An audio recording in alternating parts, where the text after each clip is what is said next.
Hey everyone, and welcome back. So today we're diving into a topic that I think is absolutely fascinating. Oh, yeah. Dreams. We've got some really interesting thoughts from one person in particular who's been reflecting on their own dreams. And yeah, I'm really excited to kind of unpack this with you and see what we can find. Yeah, definitely. You know what I mean? I don't know about you, but I've always been so curious about dreams. Oh, yeah. Like, what do they mean? Why do we even have them? And are they trying to tell us something? Like, what's the deal? Huge questions, right? I mean, dreams have just been this, source of mystery and fascination. Yeah, for, as long as people have been around. Absolutely. Yeah. And our source today really hits on that feeling, where you have this super vivid dream, right? But then the second you wake up, poof, it's gone. It's like it evaporates. It's like trying to hold on to water, you know? Yeah. Expert speaker. Is there a scientific reason for this? Why are dreams so hard to remember? Yeah, it's like our brains are playing this, cosmic joke on us, you know? Totally.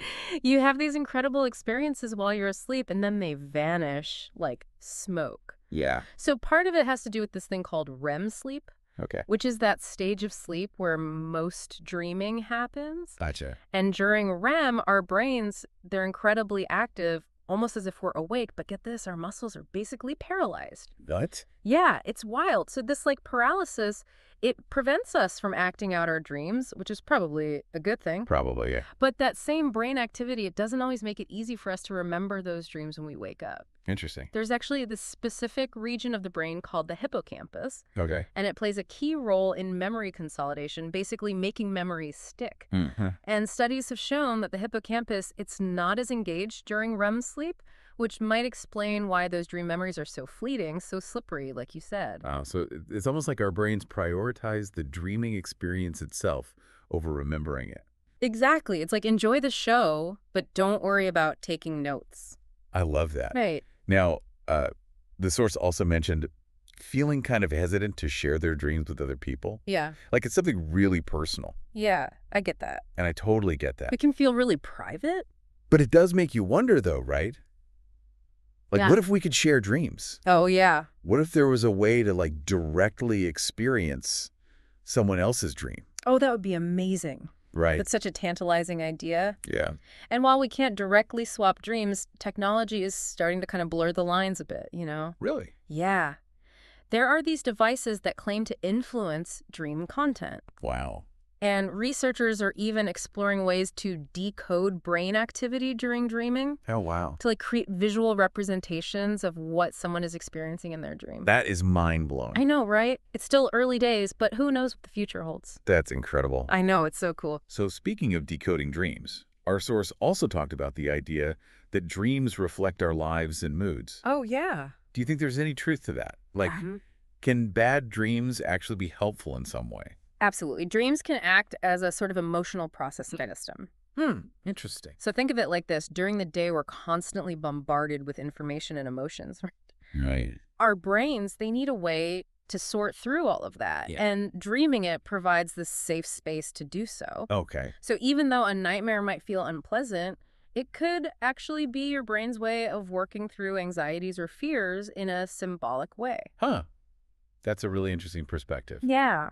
So maybe nightmares aren't something to be afraid of, but rather an opportunity to understand what our subconscious is trying to tell us. Exactly. It's about listening to the whispers of your dreams, even the scary ones. I love that. Right. So the source also talked about wanting their good dreams to come true. Of course, who doesn't? Right. Let's be honest, who doesn't? Yeah. So do you have any advice on how to make our dreams, whether they're the sleeping kind or our life goals, a reality? Yeah. I think it starts with clarity. Okay. What is it that you truly desire? Once you have that clear vision, break it down into smaller, achievable steps. Okay. And perhaps most importantly, believe in yourself and your ability to make it happen. Great advice. Thanks. Big thanks to you, expert speaker, for helping us navigate the fascinating world of dreams. It's been a pleasure. And to you, dear listener, thanks for joining us on this deep dive as you drift off to sleep tonight. I'd love for you to ponder this. If you could choose one dream to have tonight, what would it be? And what might it be trying to tell you? Sleep tight, everyone. Sweet dreams. See you next time. Bye. All right. Welcome to a deep dive into something we all experience every day, advertising. I'm looking forward to this one. Me too. especially because, well, we get to hear your take on advertising from all these different angles, from childhood jingles you can't forget to those ads, well, that follow you around online. You know those excerpts you shared from your IELTS speaking practice? They were great. We've got them right here, ready to unpack them. Absolutely. Fire away. Perfect. Yeah. Let's start with the jingles, the ones that stick in our heads forever, like that A1 supplement ad you mentioned. You even used the word brainwashing. What was it about that jingle that just made it stick with you all these years later? It's wild how those little melodies can just dig in and never let go. It's almost like, especially the ones we hear as kids, it's almost like they become part of our childhood memories, like a soundtrack to growing up. Yeah. Like, think about it. Jingles use music to make you feel something about a brand. It's not just about remembering the name, it's about remembering how it makes you feel. That's so true. And it's not just A1 supplements either. I bet you can still sing that jingle for that chocolate cereal we all ate as kids, right? But, I've always wondered if those jingles really work.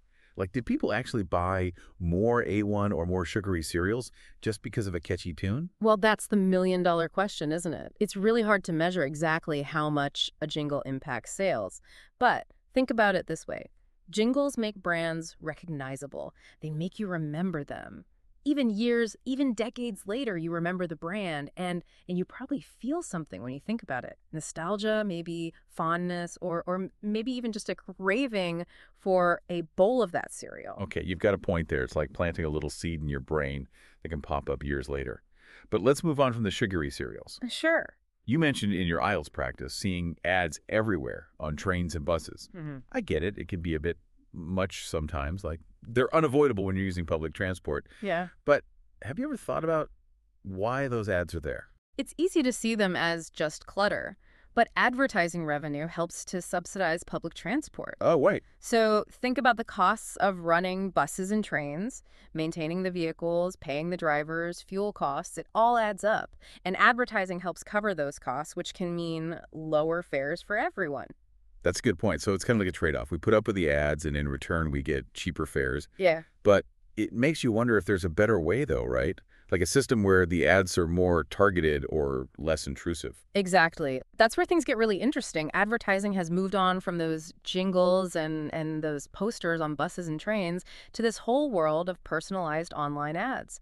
You mentioned in your IELTS practice that you sometimes actually search for ads when you're looking for a product. And that's the perfect example of how advertising is starting to be more about getting the right information at the right time. Yeah, that's true. Like, if I'm going to see ads anyway, at least show me something I'm interested in. But there's a downside to that too, right? Because it can be a little creepy when an ad for something you were just thinking about pops up on your phone. How does that even work? Well, it's all about data. Basically, algorithms track everything you do online, all your searches, the things you buy, even the articles you read, and they use all that information to show you ads they think you'll be interested in. Okay. It's called targeted advertising. Well, And it can be really effective, but it also makes you think about data privacy and how much information is being collected about us. that's a bit of a double-edged sword, isn't it? Like, yeah, it's nice to see ads for things you actually want. Yeah. But it also feels kind of weird to be constantly watched and analyzed. Makes you think, like, what would the perfect advertising model look like? One that actually helps us and doesn't annoy us. Right. If you could create a system that was informative but not annoying, what would it be like? That's a good question. Maybe the answer is finding the right balance. Finding that balance between personalization and privacy and making sure the ads provide genuine value. That's a really interesting thought. So we've talked about everything from jingles stuck in our heads since childhood to those algorithms shaping what we see online. It really makes you wonder what's next for advertising. For sure. Thanks for listening to our deep dive into advertising. And until next time, stay curious. Thanks for having me. Of course. All right, so welcome to the Deep Dive. Today, we're diving into something pretty cool, the connection between photography and our memories. And get this, our source material is, well, it's actually from a guide for the IELTS exam. Yeah, that's right. Even those language tests, they get it. They recognize how much we love to capture our lives, those little moments, and look back on them through pictures. Totally. And in this excerpt, we meet someone who's like super passionate about photography. They really see it as a way to kind of freeze time, to hold on to those memories that would just slip away otherwise. It's like building this tangible history Not just of events, but of who we were back then. It's interesting, right? They really stress taking photos of everyday moments, not just the big milestones, which is kind of a shift from how photography used to be, all about formal portraits and special occasions. They're pushing the boundaries of what we consider worth remembering, even photographing. Right. And there's this part where they talk about, get this, selfies. They want to remember how they looked and felt at different points in their life. I can see that. Selfies sometimes get a bad rap, but they're really like a modern form of self-portraiture, which, has a long history in art. It's about capturing your own identity, how it changes over time. Totally. And speaking of capturing moments, they described their favorite family photo. And it wasn't from a vacation or anything special, just a regular day, everyone hanging out on the couch. But it's that simplicity that seems to make it so meaningful to them. Yeah, that really highlights the emotional power of photos, doesn't it? The most impactful images, they aren't always technically perfect. It's the feeling they evoke, the connection to a specific moment that really matters. And get this, there's this part where they talk about improving their photography skills so they can make their memories, quote, more beautiful. I wonder if by learning new techniques, they're also trying to shape how those memories are seen, even remembered. That's a great point. It suggests that photography isn't just passively documenting life, but actively shaping the story of our lives. How we frame a shot, the lighting we choose, even editing later on, it all plays a role in how we tell those stories. Which brings up a really interesting question, right? If photos are a way to, freeze time and curate memories, do we have a responsibility as photographers to make sure those stories are authentic, that they show the whole picture? That's something to think about for sure. What about in your own life? Are there those everyday moments, the ones you might not usually photograph, that actually have a lot of meaning? Maybe they deserve to be captured and remembered too. What stories would those images tell about you, the people around you, the world? It's something to consider. Okay, so today we're going deep on cars. Right. But not just like cars in general. It's about how your experiences with cars change over time. We're diving into someone's individual journey, like from those childhood, when you're a kid, what kind of cars you like. Yeah. All the way to being an adult and what you look for in a vehicle. Right. And what's super interesting about this one is this person grew up in China. Yeah. And back then, owning a car was super rare. Yeah, it was. So that's got to shape how you even see cars, right? Absolutely. It's a whole different thing. Yeah. So, back then, cars weren't just like transportation, Right. They were almost like these mythical things, Oh, yeah. You just didn't see them very often. Yeah. And I think that scarcity, probably just made them even more appealing, Yeah, for sure. Like imagine growing up, you're surrounded by bicycles everywhere, and Right. then suddenly like a shiny car just appears, It's like, It's like a symbol of a different world almost. it is. It's like coming from another planet. Yeah. And speaking of cool cars, you mentioned that a Lamborghini was like your dream car as a kid. Yeah. What was it about the Lamborghini that just I think grabbed you? there's just something about those cars, right? The Yeah. sleek design, the speed. I mean, maybe it was even just the idea of what owning a Lamborghini represents, Yeah, like what it says about you. Or, Yeah, exactly. yeah. It's fascinating how some cars just capture our imaginations like that.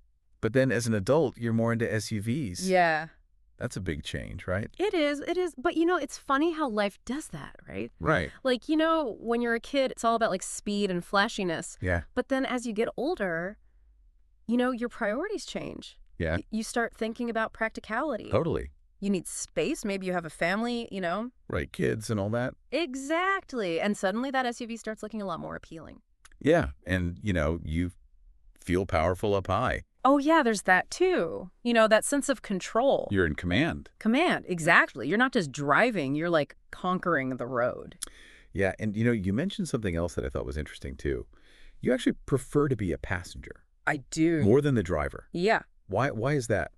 I think it's because I really value my time, Okay. And when I'm a passenger, I can do other things. I Yeah. can read. I can listen to podcasts. I can even get some work done, Yeah. It's like I'm turning what would normally be wasted time Right. into productive time. Yeah. You're hacking the system. Exactly. And speaking of hacking the system, you've got all these ways to survive traffic jams, Oh, yeah.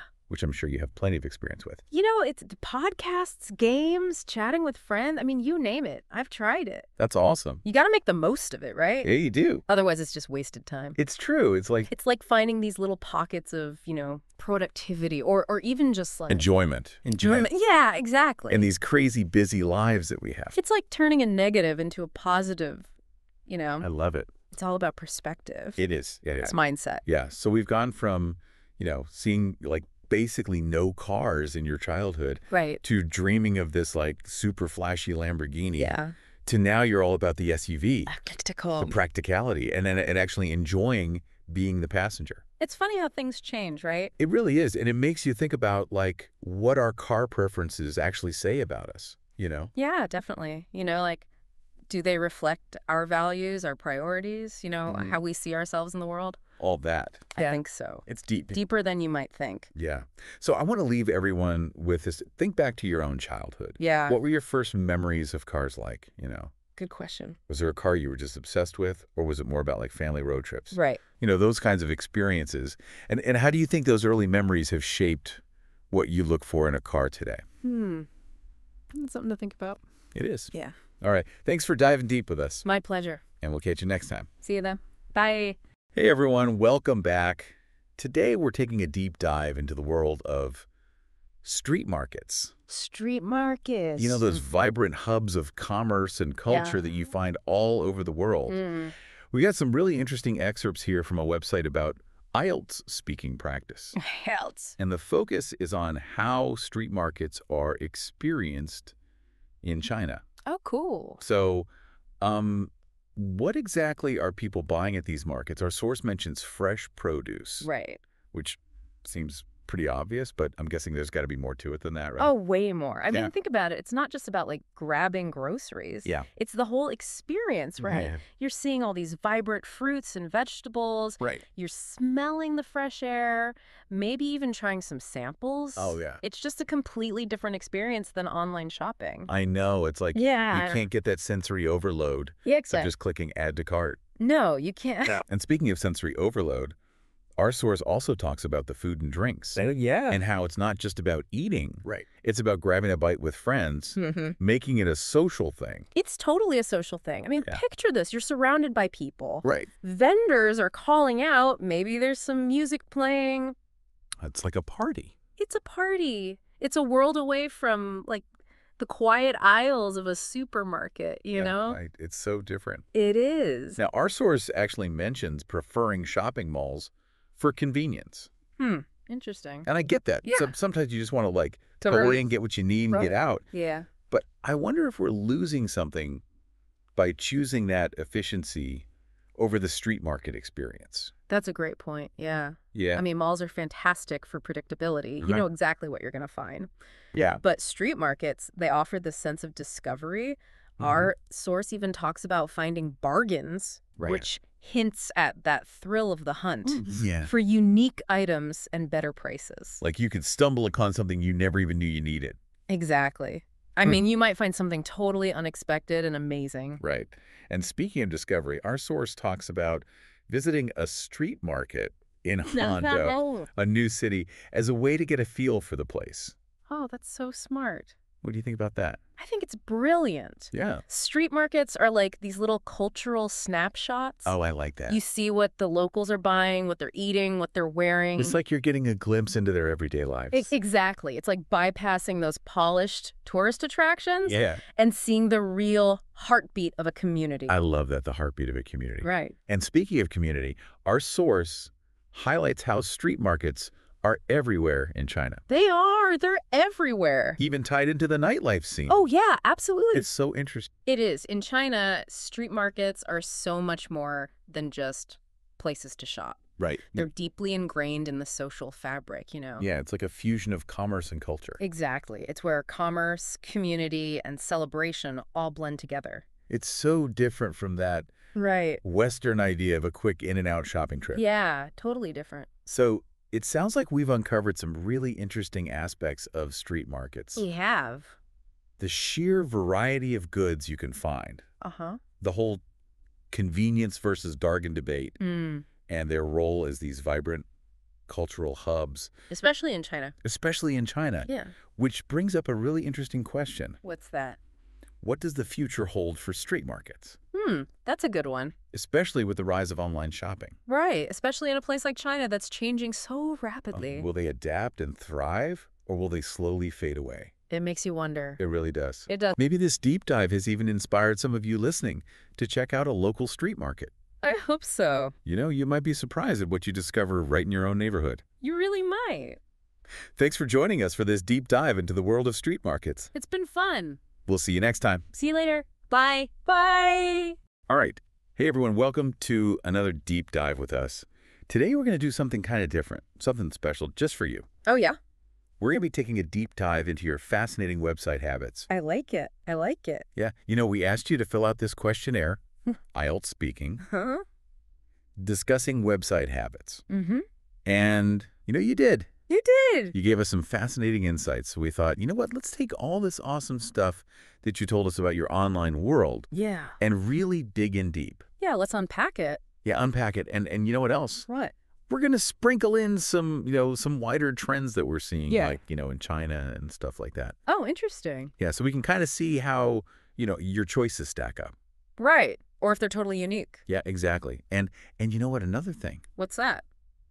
we're going to see how this whole language learning thing is, shaping your online experience. Oh, that's a good point because you're learning English right now. Exactly. I am very excited to dig into this. Me too. Me too. It's going to be fun. So let's jump right in. Okay. You mentioned that you love, video platforms like YouTube and Bilibili. Yeah. Like those are your go-tos. Mm-hmm. So is this like a love at first sight kind of thing? Or was there something specific that kind of drew you to these platforms? Well, let's see. You mentioned using YouTube specifically for like English language learning. Right. And you said that on Bilibili, you like to watch educational content. You mentioned psychology and technology. Yeah, that's my jam. So it seems like for you, it's not just entertainment, you Yeah, know? For sure, no. You're really using these platforms to like learn new things and, grow as a person. 100%, yeah. That's really cool. I'm all about that self-improvement. Yes, absolutely. Okay. So I'm curious, though, like, how effective is this kind of learning, just by watching videos? Yeah.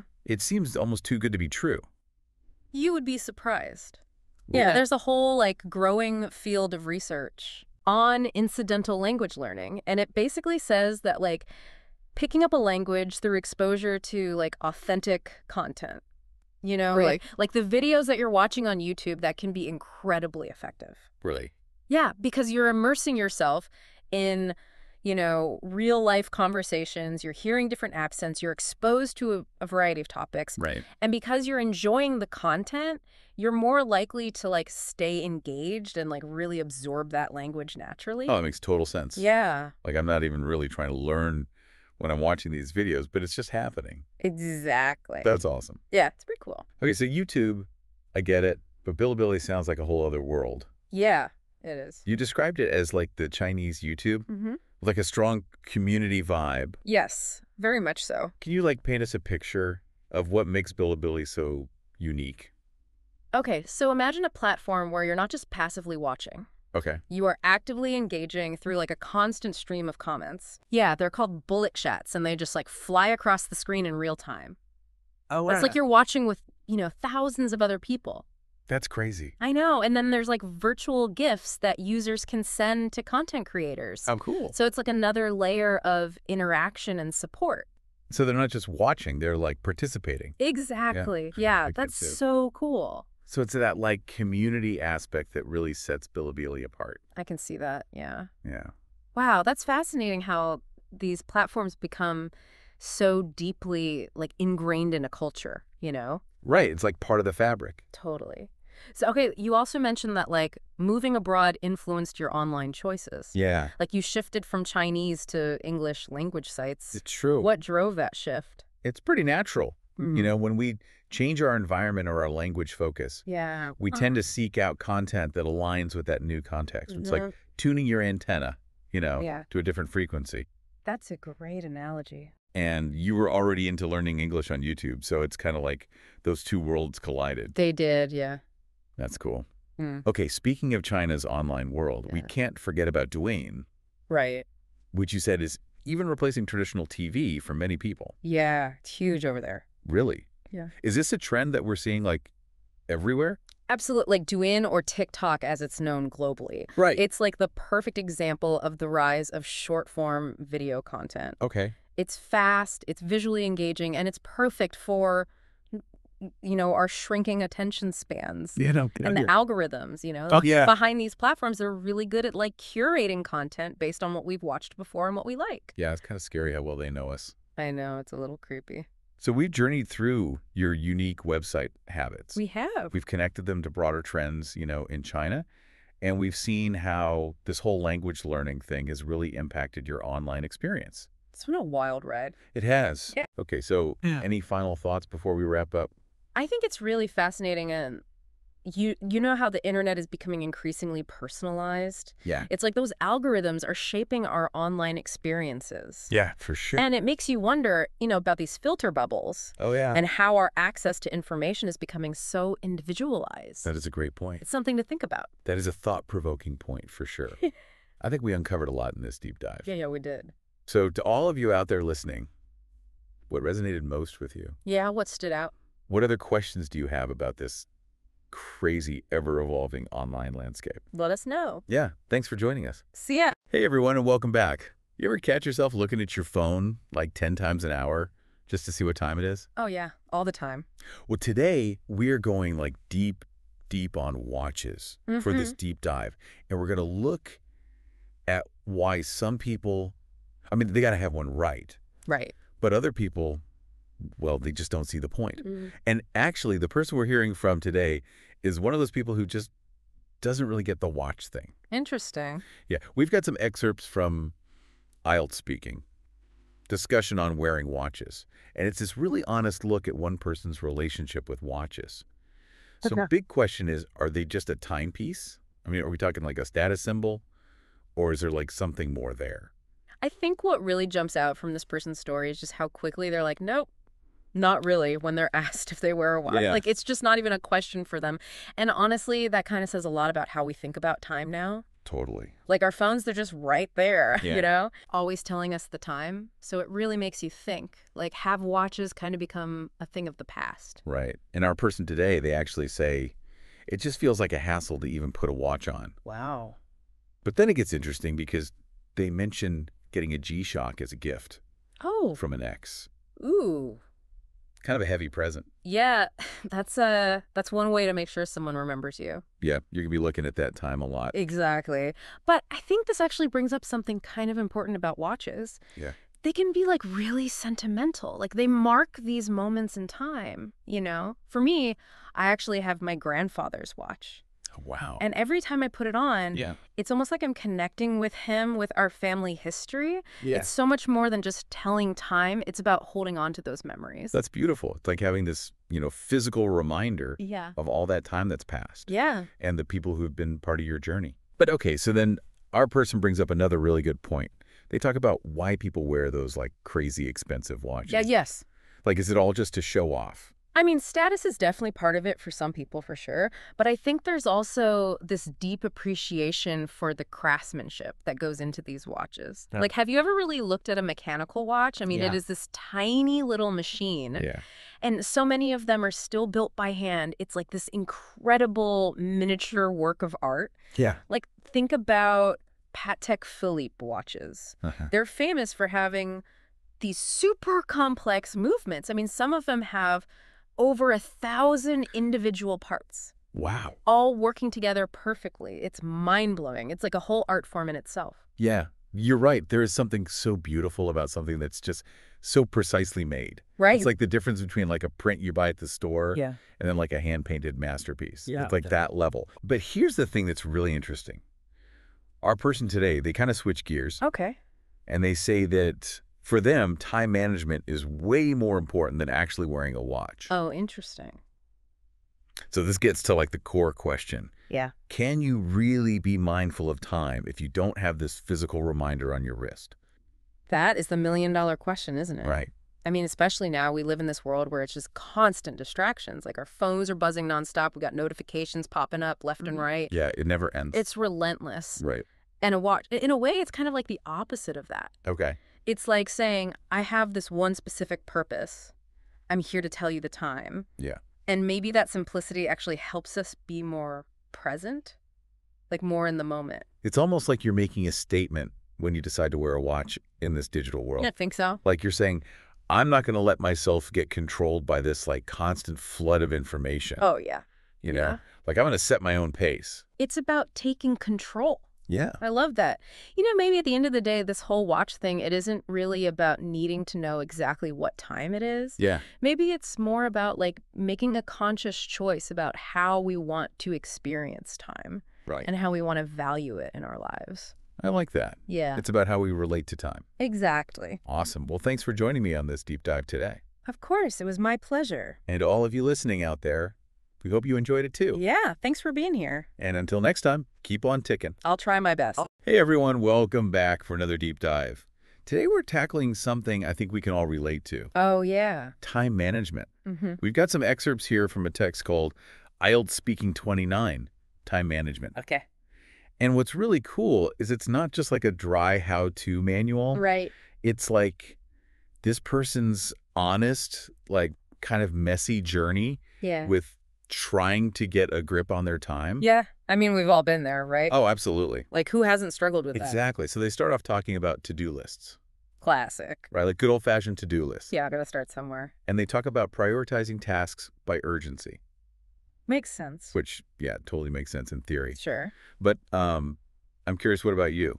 What about me? Like, what's your system for wrangling all the things you got to do? Oh, man. Systems. I've tried them all, I think. Yeah. Like, I've gone through phases of, the super elaborate bullet journal thing, Okay. color-coded and everything. Then I've swung to the other extreme, like just a plain text file on my computer. Honestly, sometimes I just scribble stuff on whatever scrap of paper is lying around. Really? It really depends on the day, Yeah. honestly. Sometimes I just need that pen and paper feeling, I get that. It's so satisfying Yeah. to just, like, cross things off a list. Exactly. But you know what? The author brings up a really good point. What's that? It's not just about the system itself. Oh, for sure. It's about the discipline to actually, like, stick to it. Ugh, the discipline word. Right. That's where it gets tricky for a lot of us. Totally. And the author even admits to, like, overstuffing their to-do list. Yeah. And then feeling defeated when they can't get it all done. Oh, I know that feeling all too well. It's like, why do we do that to ourselves? It's almost like we set ourselves up for failure. Right. Yeah. I think part of it is we have this idea in our heads that being busy equals being successful. Right. Like, if you're not constantly running around, Exactly. you're not doing enough. Like you're not achieving enough And the author even mentions, like, enjoying being busy. because it makes them feel purposeful. That's interesting. It's like there's this pressure to be productive all the time. Yeah. But where's the line between, healthy productivity and just burning yourself out? Right. It's got to be about finding that balance, right? Exactly. And maybe finding what actually energizes you rather than drains you. Totally. You mentioned earlier how much you love that feeling of crossing things off a physical list. Oh, yeah. So maybe that tactile element is really important for you? It could be. Whereas someone else might thrive on, like, the digital reminders of an app or something. That's a good point. It's not about finding one perfect system. Right. It's about finding what works for you. Exactly. What works for your personality, your style. Yeah. Speaking of like individual quirks, the author talks about struggling to estimate how long tasks will actually take. Oh, that's a universal struggle. That's so frustrating. Tell me about it. Like you think something's going to take an hour Yeah. and then it ends up taking like 3, Or 5. right? Yeah. Any advice for getting better at that? So one technique that's really helped me is the Pomodoro method. Okay. What's that? Basically, you set a timer for 25 minutes of focused work, followed by a 5-minute break. Okay. And you just repeat that cycle. So it's like breaking down these big tasks Exactly. into smaller chunks. It's like you trick your brain into thinking, oh, this is just 25 minutes, no big deal. I like that. And it gives you some structure too, right? Yeah, which can be really helpful for combating procrastination. I'm going to have to try that. I think the author's experience really shows us What's that? that time management isn't just about techniques and hacks. No way. It's about understanding yourself, Absolutely. figuring out what works best for you. Like what works for your personality, your energy levels. And needs. Yeah. It's a journey, It's a process. not a destination. Yeah. We're all going to have those days where we feel totally overwhelmed, like we're barely keeping our heads above water. Oh, for sure. But the key is to keep experimenting, Mhm. reflecting on what works and what doesn't. And prioritizing both productivity and our own well-being. Right. It's not about pushing yourself to the limit all the time. Yeah, I love that. Yeah. Finding that balance is so important. It really is. And maybe it's not about getting rid of busyness altogether. What do you mean? Like maybe there's a kind of busyness that's actually good for us. Okay. A kind that energizes us instead of draining us. So it's about being intentional with our time Exactly. Choosing how we spend it. and making sure it aligns with our values. So that leads me to a question for you listening. How can you apply these insights to create a time management approach that truly works for you An approach that helps you achieve your goals. without sacrificing your sanity? That's the key, Yeah. right? All right, folks, that's our deep dive for today. Thanks for joining us. And until next time, keep those to-do lists manageable. And be kind to yourselves. All right, so welcome to another deep dive. Today, we're going to get pretty personal and look at someone's reading habits. Oh, yeah. And, I think we're going to learn something interesting about how people connect with different types of media because, there's so many different ways to consume information these days. Yeah, for sure. And the cool thing is all this insight is coming straight from a conversation we found about, you guessed it, books and how reading habits change. Yeah, and I think one of the most interesting points here is that we are seeing a shift in how people, particularly younger generations, are taking in information. Right, like it used to be that people would turn to, traditional media, like books and newspapers. Yeah, exactly. But now with the internet and social media, it's a whole different ballgame, Right. So it's really fascinating to see how this person's habits have changed over time. Totally. And what really jumped out at me was how this person went from thinking reading was like the most boring thing ever to now actually preferring it over like short videos and games. That's a pretty big change. Yeah, it's a huge shift. And, I think it says a lot about how our attention spans are evolving, too. Oh, absolutely. Like, it's so easy to get sucked into these short little bursts of entertainment that we sometimes forget how to just slow down and really focus on something. And engage with it on a deeper level. Exactly. Which brings me to the book they mentioned they were reading. Okay. A Brief History of Humankind. I mean, come on, that is not exactly light reading. No, not at all. That's a pretty intellectual stimulating choice. Right, like they're choosing to really challenge themselves and learn something new. Exactly. And I think that says a lot about their mindset. They're not just looking for a quick distraction. They want to understand the world around them. Yeah, and to me it shows that they're curious and they're not afraid to, really dig deep into a topic. Totally. And I think that's a quality that's becoming increasingly important in today's world. Absolutely. Like with so much information constantly bombarding us, it's crucial to be able to filter through it all and find the stuff that's really valuable. Oh, I totally agree. And you know what else they said that I thought was really interesting? What's that? They actually find reading to be more enriching than watching movies, Oh, wow. Yeah, that's a great point. which I thought was interesting. Like, why do you think that is? Well, I think it has to do with the level of engagement required. When you watch a movie, it's a very passive experience. Yeah, you're just kind of sitting there taking it all in. Exactly. But when you read, you have to actively use your imagination. You have to create the visuals in your own mind. And make the connections. Right. And that process of actively creating the story in your head, I think makes it much more immersive and memorable. It's like you're almost co-creating the story with the author in a way. Exactly. And that sense of ownership, I think, is what makes reading so rewarding. And it probably helps you remember the story better, too. Oh, for sure. When you're actively engaged with something, you're more likely to retain that information. So basically, reading is like a workout for your brain. Exactly. It's like lifting weights for your mind. Yeah. The more you do it, the stronger you get. I love that analogy. And speaking of getting stronger, Yeah. this person is actually reading more now than they did when they were younger. Wow, that's awesome. Isn't that great? Like, you'd think as people get older and busier, they'd have less time to read. Right. You would think they'd be turning to those quick hits of information, like scrolling through social media or whatever. Yeah, but not this person. They're actually making a conscious effort to read more. That's so cool. And you know what I think it is? I think it's because they're recognizing the value of reading. Like they're seeing how it can help them grow and learn. Exactly. And I think that's something that a lot of people are starting to realize. There's a reason why reading has been a cornerstone of education and personal development for centuries. It's how we learn about the world and ourselves. Yeah, exactly. Well, I think we've just about reached the end of our deep dive for today. Yeah. But before we go, I want to leave you with a little something to ponder. We've seen how someone's reading habits can transform over time. Mm-hmm. For reflecting their changing interests and their desire to really engage with the world. Right. So this makes me wonder, how do our own media consumption habits evolve? Yeah. What does that say about how we learn, how we form our understanding of everything around us? That's a great question. So think about it. What does your personal journey with reading and media look like? Keep exploring and keep diving deep. And keep reading. See you next time. All right. Welcome back, everyone. We're diving deep today. And you know what we're looking at? It's this whole idea of collecting. But maybe it's more like keeping. Yeah. And we found someone's thoughts on this, and they say they aren't a collector, but they keep certain things. Oh, interesting. So let's dig into that a little bit. Yeah, I think it's really interesting when someone says, I don't collect, but then they're very specific about what they do keep. Right, exactly. So are they really not a collector? Or Yeah, like they keep gifts and souvenirs. Yeah. Things from trips or that people have given them. Yeah. It's not like they're out there finding, antique teacups or. Right, it's not a collection of something. Yeah.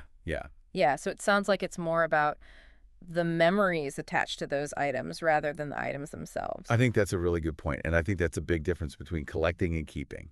Definitely. Like collecting is kind of. Yeah, you want to complete a set or. Yeah, you've got this system and these rules. Yeah. And keeping is just like, oh, Yeah, this is a that's love. important to me. And maybe it goes back to that whole endowment effect. Oh, the endowment effect. I don't know if you've heard of that. Yeah, explain that. So it's basically like we tend to value things we own more just because we own them. Just because they're ours. Yeah, like it doesn't even matter like what the actual value is. Interesting. It's like, oh, but it's mine, so it's important. Right. Just because it's mine, it's more valuable than if it were someone else's. Exactly. Like those old concert ticket stubs I have, like they're worthless to anyone else. Oh, I have tons of those. But to me, they're like these, Yeah, they're a memory trigger. Yeah, memories, like yeah. nights out with friends, that kind of thing. So it's the story behind it, not necessarily the thing itself. Right. And they talked about keeping some childhood books and toys, and it's like everyone has that box, right? Oh, yeah, in the attic or the basement. Yeah, under the bed. Yeah, stuffed away somewhere.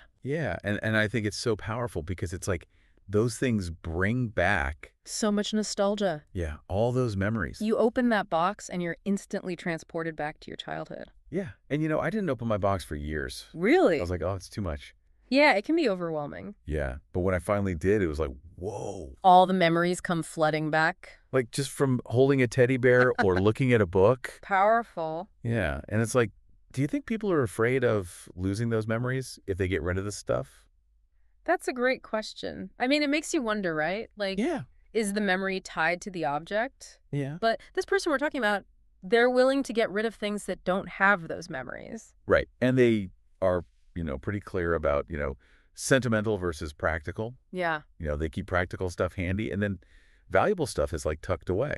Interesting. So maybe it's not even about being a keeper or a collector. Right. It's just understanding the role of these things. Right. Yeah. How do these objects fit into our lives? Exactly. And they said that they organize things a certain way. Mm-hmm. Like, practical stuff here, valuables there.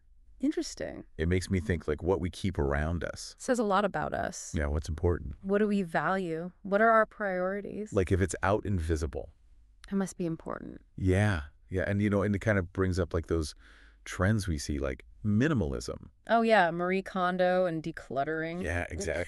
Are we like changing how we think about our stuff? It seems like it. People are realizing that maybe less is more. Right. Or just being more mindful. Yeah. Like, what do we really need? Exactly. So I know this has really made me think about my own stuff. Yeah. I always thought I was unsentimental. Mm-hmm. Maybe I've been getting rid of too much. Could be. What about you, listener? Like, what do you think about your stuff now after hearing all this? Yeah. Have you learned anything about yourself through this deep dive? Maybe you're a collector. Maybe you're a keeper. Maybe a bit of both. Yeah. It's really up to you. Yeah. So here's something to think about. Like, if you had to explain how you decide what to keep. Your own philosophy of keeping. Yeah. What would you say? And what does that say about you? That's a good question. Yeah. So think about that as you go through your own world of stuff. Exactly. Thanks for diving deep with us. It's been fun. See you next time. Bye. All right, everybody. Welcome to another deep dive. You know how we do it here? We take one little nugget of info and just go deep. And today is no exception. We're talking about sitting. Sitting. Yes, just sitting. We found this interview where someone's talking about, their habits and preferences when it comes to sitting. It just seemed kind of funny at first, but then as we started thinking about it, Yeah. it really opens up a lot of questions about how we live and work and even play. Absolutely. And you'd be surprised how much you can unpack about someone just from how they like to sit, or in this case, how they don't seem to have a preference. Okay, so that's the first thing that jumped out at us Yeah. from this interview. When asked about their favorite place to sit, Mm-hmm. they basically say, I don't have one. Right. So think about that for a sec. Yeah. Do you have a favorite spot to sit? Yeah. Like a specific chair or corner of the couch? It's a good question because I think a lot of us do have those go-to spots, where we just naturally gravitate towards. But this person's answer makes you wonder, is that actually the norm, or do more people feel this way than we realize? That's what I thought, too. I mean, I definitely have my favorite spot on the couch, but then this person goes on to say they spend like 4 to 8 hours every day sitting at their laptop for work. Yeah, that kind of puts a wrench in the whole no preference thing, doesn't it? I mean, that's a significant chunk of time to be sitting in one place, whether you like it or not. It definitely makes you think about the modern workplace. So many of us are tied to our desks and computers for hours on end. It is the reality for a lot of people, and it really highlights the whole issue of sedentary lifestyles, which can have some serious implications for our physical health. Oh, for sure. And then there's the mental side of it, too, because later on in the interview, they say something that really caught my attention as they're talking about why they don't get sleepy while sitting. And they say, if I'm sitting, it generally means I'm working. Wow. Yeah. So it's like sitting has become so ingrained as a work posture for them that they don't even associate it with relaxing or unwinding anymore. It's almost like a Pavlovian response, sit down and the brain automatically switches into work mode. I know, right? And it makes you wonder how much technology has shaped that association. Here, if you think about it, before computers and smartphones were so ubiquitous, sitting was probably a much more social or leisurely activity. Absolutely. Think about sitting around a campfire telling stories or having a family meal. Those are all situations where sitting is about connection and togetherness. Not to mention it was probably more active too, like people would be doing crafts or playing music or even just fidgeting more. Exactly. Sitting wasn't necessarily this static posture that we often associate with it today. It's interesting to think about how much things have changed. It is. And, this interview also touches on something that I think a lot of people can relate to. The interviewee talks about their childhood memories of sitting on the floor for hours on end just playing with friends. Oh my gosh, yes. Mhm. I remember doing that all the time, building forts out of blankets and pillows. It's funny how those simple memories can be so vivid even years later. They really are. And, thinking about it from a developmental perspective, floor sitting is actually really important for kids. It helps with flexibility, balance, and spatial awareness. Right. And it's also a very social way of sitting. Kids are sharing that space, negotiating boundaries, learning to cooperate. So much learning happens on the floor. It's amazing. It is. And it's a good reminder that sitting doesn't always have to be about work or productivity. It can be about play and connection and just being present in the moment. Absolutely. Well, this has been such a fascinating deep dive. I feel like we've gone from talking about a simple chair to uncovering all these different aspects of our lives. I know, right? It's amazing how much you can learn from just paying attention to something as everyday as sitting. It really is. And so to wrap things up, we want to leave you with a little thought experiment. If you could design your ideal sitting space, one that catered to work relaxation and socializing, what would it look like? Would it be high-tech or low-tech? Would it be indoors or outdoors? Let your imagination run wild. Think about what would make you feel comfortable and supported, both physically and mentally. And how would you create a space that encourages both productivity and connection? Because at the end of the day, that's what it's all about. Absolutely. Thanks for joining us for another deep dive. We'll see you next time. Until then, happy sitting, everyone. All right. So you want to know more about making new friends? Huh? Yeah. Well, it seems like a lot of you out there are curious about this whole idea of how to make new friends. Yeah, for sure. We got some really interesting insights from someone who's right in the thick of it, like actually going through that whole process right now. It's so true. So let's dive in. Yeah, let's do it. Okay, so one of the first things that jumped out at me from what you shared was that this person really seems to value their friendships. Yeah. But at the same time, they don't necessarily see themselves as like a super, quote-unquote, sociable person. Right. So, I mean, how do we even define sociable, right? That's such a good question, right? Because I think about it even for myself, like, what does it actually mean to be sociable? Is it about the number of friends you have? Right. Or is it more about, like, the quality of those Oh, connections? for sure, the depth. Right. Yeah. And I think this person's story really makes us think about that. Yeah, and they talk about how growing up, they had a pretty close group of friends. Yeah. Mostly from school and, their neighborhood. Mm-hmm. And I wonder if, those early experiences kind of shapes their approach to making friends now as adults. You know, it makes me think about how those first friendships we have as kids can almost be like a blueprint for how we connect later on. Oh, totally. Like if your childhood was full of those close-knit connections, Yeah. maybe you're not as drawn to like huge social circles. Right. You know, maybe you're more focused on finding a few really solid people you genuinely connect with. Exactly. I mean, think about your own childhood. Like, Yeah. do you think those early friendships had an impact on how you make friends now? That's a really good question. I think maybe it has. I'd have to think more about that. But let's get back to what our source was saying, because they talked about how they met some of their new friends through like book sharing events and English corners. Yeah. Which are not exactly like the typical spots you think of for meeting new people. Not really. It's not like the bar scene or anything. Right, exactly. But I think that actually highlights something really important, which is the power of shared interests. For sure. When you're already passionate about something and you meet someone who shares that passion, Yeah. it's almost like this instant connection. You know? Totally. It's like you have that common ground already established. Exactly. And what really struck me was how they talked about all the different things they discussed with their new friends. Oh, yeah. They mentioned. It was everything from news and cars to fashion and even like their dreams and relationships. It's a wide range, right? It wasn't just about books at all. It was about life. Totally. And I think that speaks to the potential depth of these friendships. Yeah. You know, it's not just about having someone to chat with about one specific thing. Yeah. It's about finding people you can really open up to about all sorts of things. Right. That's where the real connection comes in. For sure. That kind of connection is so valuable. Absolutely. But here's the thing that really got me thinking. They mentioned that they're not actually that keen on meeting new people, Really? even though they really enjoy the conversations once they do. Mhm. And I don't know about you, but I totally relate to that. Yeah, I can see that. Sometimes it's not about disliking people. Right. It's more about the energy it takes to put yourself out there. Yeah, it can be exhausting. Right. But, you know, maybe we need to rethink what it means to be sociable. Oh. Maybe it's not just about like being the life of the party or always seeking out crowds. Yeah. Maybe it's more about being open to genuine interaction, Right. even in smaller ways. Oh, Like even just a simple conversation with a barista or a deeper chat with a coworker you haven't really connected with before. right. Those little moments can matter. You're totally right. It doesn't have to be this huge, overwhelming thing. Exactly. It's about those small steps Small steps. that can sometimes lead to the biggest connections. Okay, so I guess what we're learning here is that making new friends is really about finding what works for you. I think so. There's no one right way to do it. Absolutely. So as you continue on your own journey of making new connections, here's something to think about. What's one small step you could take this week that feels comfortable and authentic for you?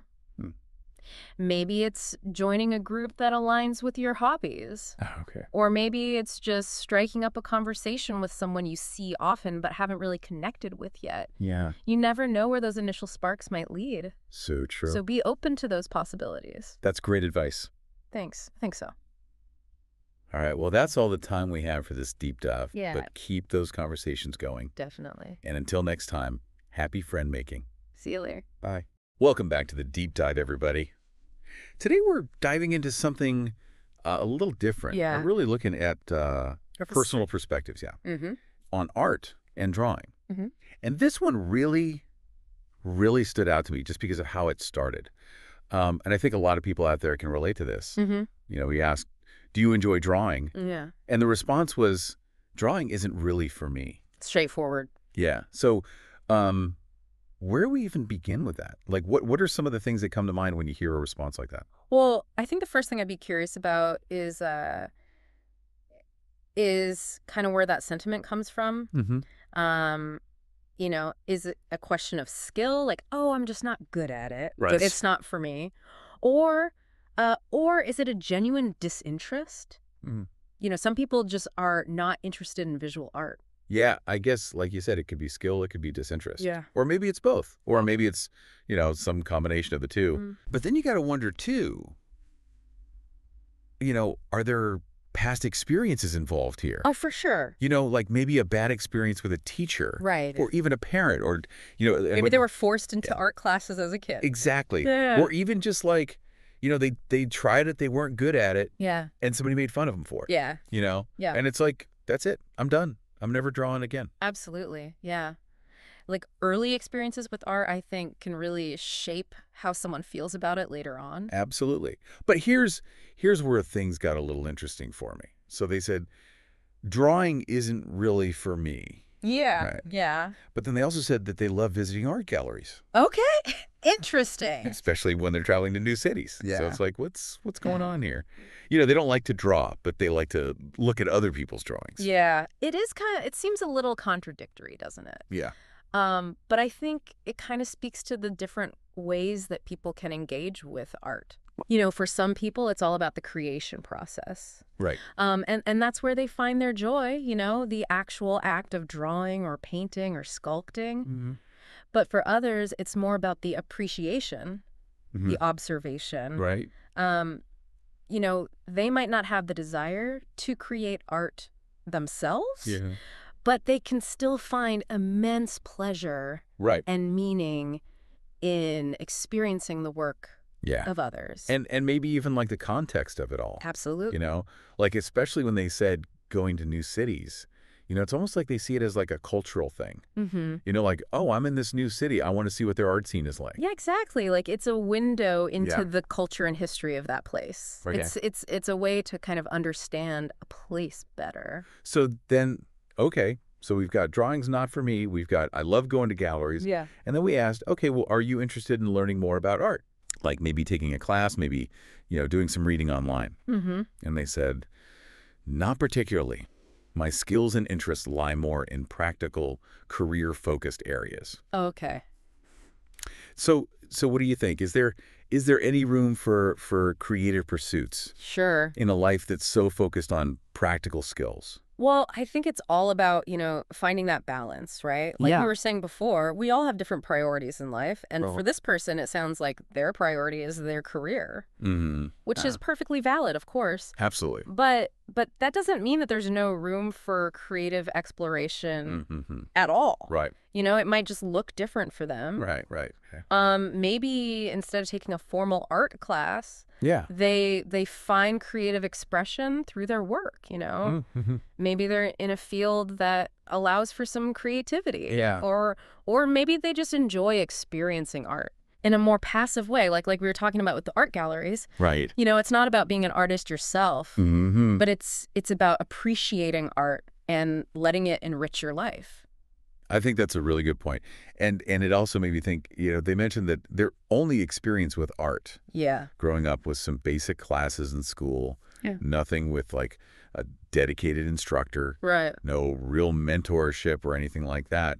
And it made me wonder, how much do those early experiences really shape Huge impact. our views? Yeah. Yeah, I mean, if your only exposure to art is kind of a dry, by the books, elementary school art class, Yeah. it's no wonder that you might not be drawn to it later on. Yeah. I mean, it's like anything else, right? Like if you have your first experience with basketball is just like, awful. You just you get shut down. You're not good at it. You don't have anybody to help you. You're probably not going to want to play basketball. Yeah, right. And I think with art, it's even more so because it's such a personal, expressive thing. Totally, yeah. And if you're not given the space and the encouragement to kind of explore Right. and develop your own style, Yeah. it's easy to feel like, well, I guess I'm just not good at this. I guess there's enough for me. Right, right. So it's like, it sounds like what we have here is somebody who, they may not be drawn to creating art themselves, but they clearly see the value Yeah. in art as like a cultural experience, a way to explore new places, Yeah. a way to enrich their lives, even if it's not something that they're actively doing. Exactly. And I think that's a really cool takeaway. It is. And it makes you think about all the other things, right? Like Right. all the other things in life where maybe we had a bad experience early on and Yeah. we just kind of wrote it off. Totally. And maybe if we went back and we revisited those things with a fresh perspective, with an open mind, we might discover a whole new passion, Yeah. a whole new skill, whole new interest. Totally. Like, what if you just had the wrong teacher? What if, you just, it didn't click with the way that it was presented to you. Mm, Like, who knows? I mean, it really is. I think that's a really great thing for people to think about. it is. Um, so thank you so much for these amazing insights. This has been so eye-opening, I feel like. My pleasure. And to all of you listening, thank you for joining us on the Deep Dive. We will see you next time. See ya. Bye. All right, so today we're going deep on something that I know you are super into, and that is the world of sports. Absolutely. We've got a ton of your thoughts here, everything from just watching at home to being right there in a stadium. Yeah. You even mentioned who you like to watch with. Right. So, yeah, I think this will be fun to sort of unpack this and dive into it. Definitely. Okay, so you said you really get into it, especially, when it's like a big game or your favorite team's playing. Mm-hmm. So what is it about those times that makes it so exciting? Well, I think with those big games, it's a championship or even just a big rivalry game. Right. It just feels like there's more on the line. Yeah. And that kind of elevates it beyond, just a normal regular season game. For sure, for sure. And it feels like the stakes are higher, not just for the players, but I think for the fans, too. Oh, absolutely. I mean, you feel that energy for sure. Yeah. And actually, you mentioned the energy of live games specifically, too. Yeah. The crowd, the stadium, the thrill of, that live action. Mm-hmm. Why is it so different being there in person? Well, just think about all those things you just mentioned. Yeah. Being in the stadium with all the noise, the crowd, the sights, the sounds. Right. It just hits you differently than watching it on TV. Yeah. It's a totally different experience. Way more immersive. For sure, you're surrounded by that energy, too. Exactly. Thousands of other people all into the same thing. Mm-hmm. You're all on that same emotional roller coaster together. And you're in the moment. Exactly. There's no, rewinding or fast forwarding. Totally. You also said you prefer watching with friends and family. Yeah. Why is that? Well, sports are just a great way to connect with people. Uh-huh. You're all sharing that same passion. Mm-hmm. If your team wins, it's like you all win together. Right. If they lose, you're all commiserating together. Yeah, you're all in it together. Yeah. And, you're talking about the game, arguing about calls. Totally. It just creates memories and strengthens bonds. Aren't You can't really get that if you're just watching alone. Yeah, I mean, watching with people definitely adds another layer to it. Yeah, for sure. So you've been to some live football and basketball games already, I have. but you mentioned wanting to go to even more in the future, Yeah. specifically like big championships or international tournaments. Mm-hmm. What is it about those that's so appealing? Well, at the championship, you're seeing the very best. Yeah. You're watching history being made. Right. And then with those international tournaments, it's a chance to really immerse yourself in different cultures. Oh, interesting. The fans, the atmosphere, the style of play. Okay. It's just a much broader experience. So if you could go to one of these events, what do you think would be the most meaningful part for you? That's a good question. Would it be like that shared passion with the fans or the, chance to see history or that cross-cultural element you mentioned? I don't know. It's hard to pick just one. Right. Maybe a bit of everything. Yeah. I guess it really comes down to what you're looking for in the experience. That's true. Do you want the emotional intensity, Mm-hmm. the social connection, the cultural immersion, or all of the above? Right. It's all part of what makes live sports so special. Exactly. And it's why it's such a global phenomenon. Absolutely.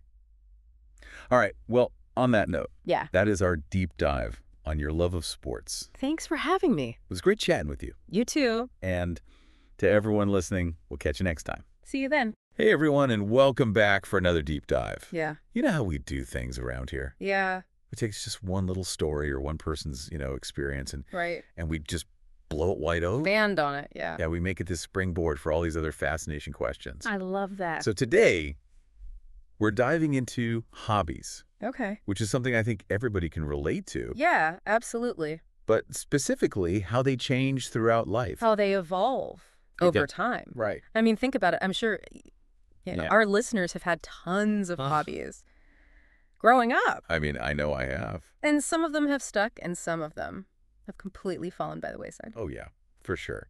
So our source material today Okay. is actually just this one person's reflection on, what they love to do, Right. both now and in the past. Okay, so like a little time capsule Yeah, exactly. of their interests. Right. So what can we learn about hobbies in Yeah. general Yeah. from this one person's, Yeah. responses? Well, that's what we're going to find out, right? That's the mission. Yeah, that's the big question. All right. So this person right now Yeah. is really into reading. Oh, okay. Like especially self-improvement stuff, psychology, You into that genre? that Yeah. kind of thing. Yeah. And then they also love to swim, Okay. which they say is for fitness and relaxation. Makes sense. And then hiking is the other big one. Okay. Get some fresh air, mental clarity. So it seems like all very intentional hobbies, right? Yeah. Like there's a reason behind each one. Yeah, it's not just like, It's very deliberate. randomly doing things. Yeah. Uh-huh. So is this a trend, do you think? Well, it's definitely a pattern with this individual, right? I mean, is this their personality or is this something bigger? Yeah. And that's what we got to figure out. Right, because maybe this is like the kind of person who's always been that way, Right. or maybe it's something that develops as we get older. Yeah. Okay, so then let's rewind the clock Okay, let's go back in time. back to their childhood. Okay. And oh my gosh, totally different. Really? Like we're talking drawing, Uh-huh. sports, especially basketball, Wow. Okay. and collecting things. So much more like externally focused Yes. than internally focused. Yeah. So that is a huge shift. So it's like two different people almost. Yeah. Right? So was this like a natural thing? Yeah. Do we all just kind of go from outward to inward as we Yeah. grow up? Does that happen? Yeah. I mean, developmental psychologists would probably say it kind of does, right? Yeah. Like when you're a kid, Mm-hmm. you're all about exploring the world around you. Wow. You're testing your boundaries, you're Yeah. social, you're interacting, but then you become an adult. Yeah. And you start to think about, who am I? Yeah. What's my purpose? All those big questions. Right. And so maybe that's why you become more internally focused. Right. That's so interesting. I know, it's fascinating to think about. Okay, but now here's what I find really interesting. There is one hobby that stayed consistent Oh, really? throughout this whole thing. Oh, right. Reading. So like as a kid, it was, comics, adventure stories. Yeah. And then as an adult, it's more complex stuff. Yeah, deeper topics. Yeah.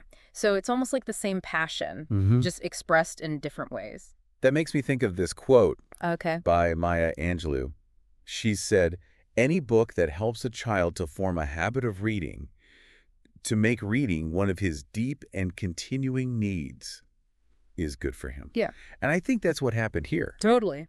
This person found that joy early on, Yeah. and it just stayed with them, even though the material changed. Yeah, exactly. It makes you wonder, what are those passions in our own lives that might look different now, Yeah. but have always been there in some way? I love that question. Yeah, it's something to think about. Okay, so speaking of things to think about, let's talk about family hobbies. Yeah. Okay. Because our source mentions, Right. doing things together as a family, Mm-hmm. like going to movies, Right. taking trips. Sure. But then they also talk about individual hobbies, Okay. like gaming and gardening and cooking. So a mix of shared and individual interests. Yeah, and I'm really curious about the dynamics of that. Yeah, like how does that work in a family? Yeah. Right? Is there like a perfect balance? Right. Sociologists have actually looked into this and they found that when families do both, like shared and individual leisure activities, they tend to be closer Wow. and happier. So it's like you need both. It seems that way, yeah. You need that together time, Uh-huh. but you also need that space to be yourself. Exactly. Like it's good to have your own thing Right. and also things you do together. Yeah, so maybe that's like the recipe for a good family dynamic. I mean, who knows? But it's worth considering. All right, so as we kind of wrap up this whole deep dive, I think it's pretty clear that hobbies aren't just like these fixed things. Yeah. They change over time. They evolve. Yeah, Yeah. and they're connected to who we are. Right. It's all tied together. Your hobbies and your personality and your life stage. Right, it's not just about like filling our free time. No, it's deeper than that. Yeah, exactly. But Yeah.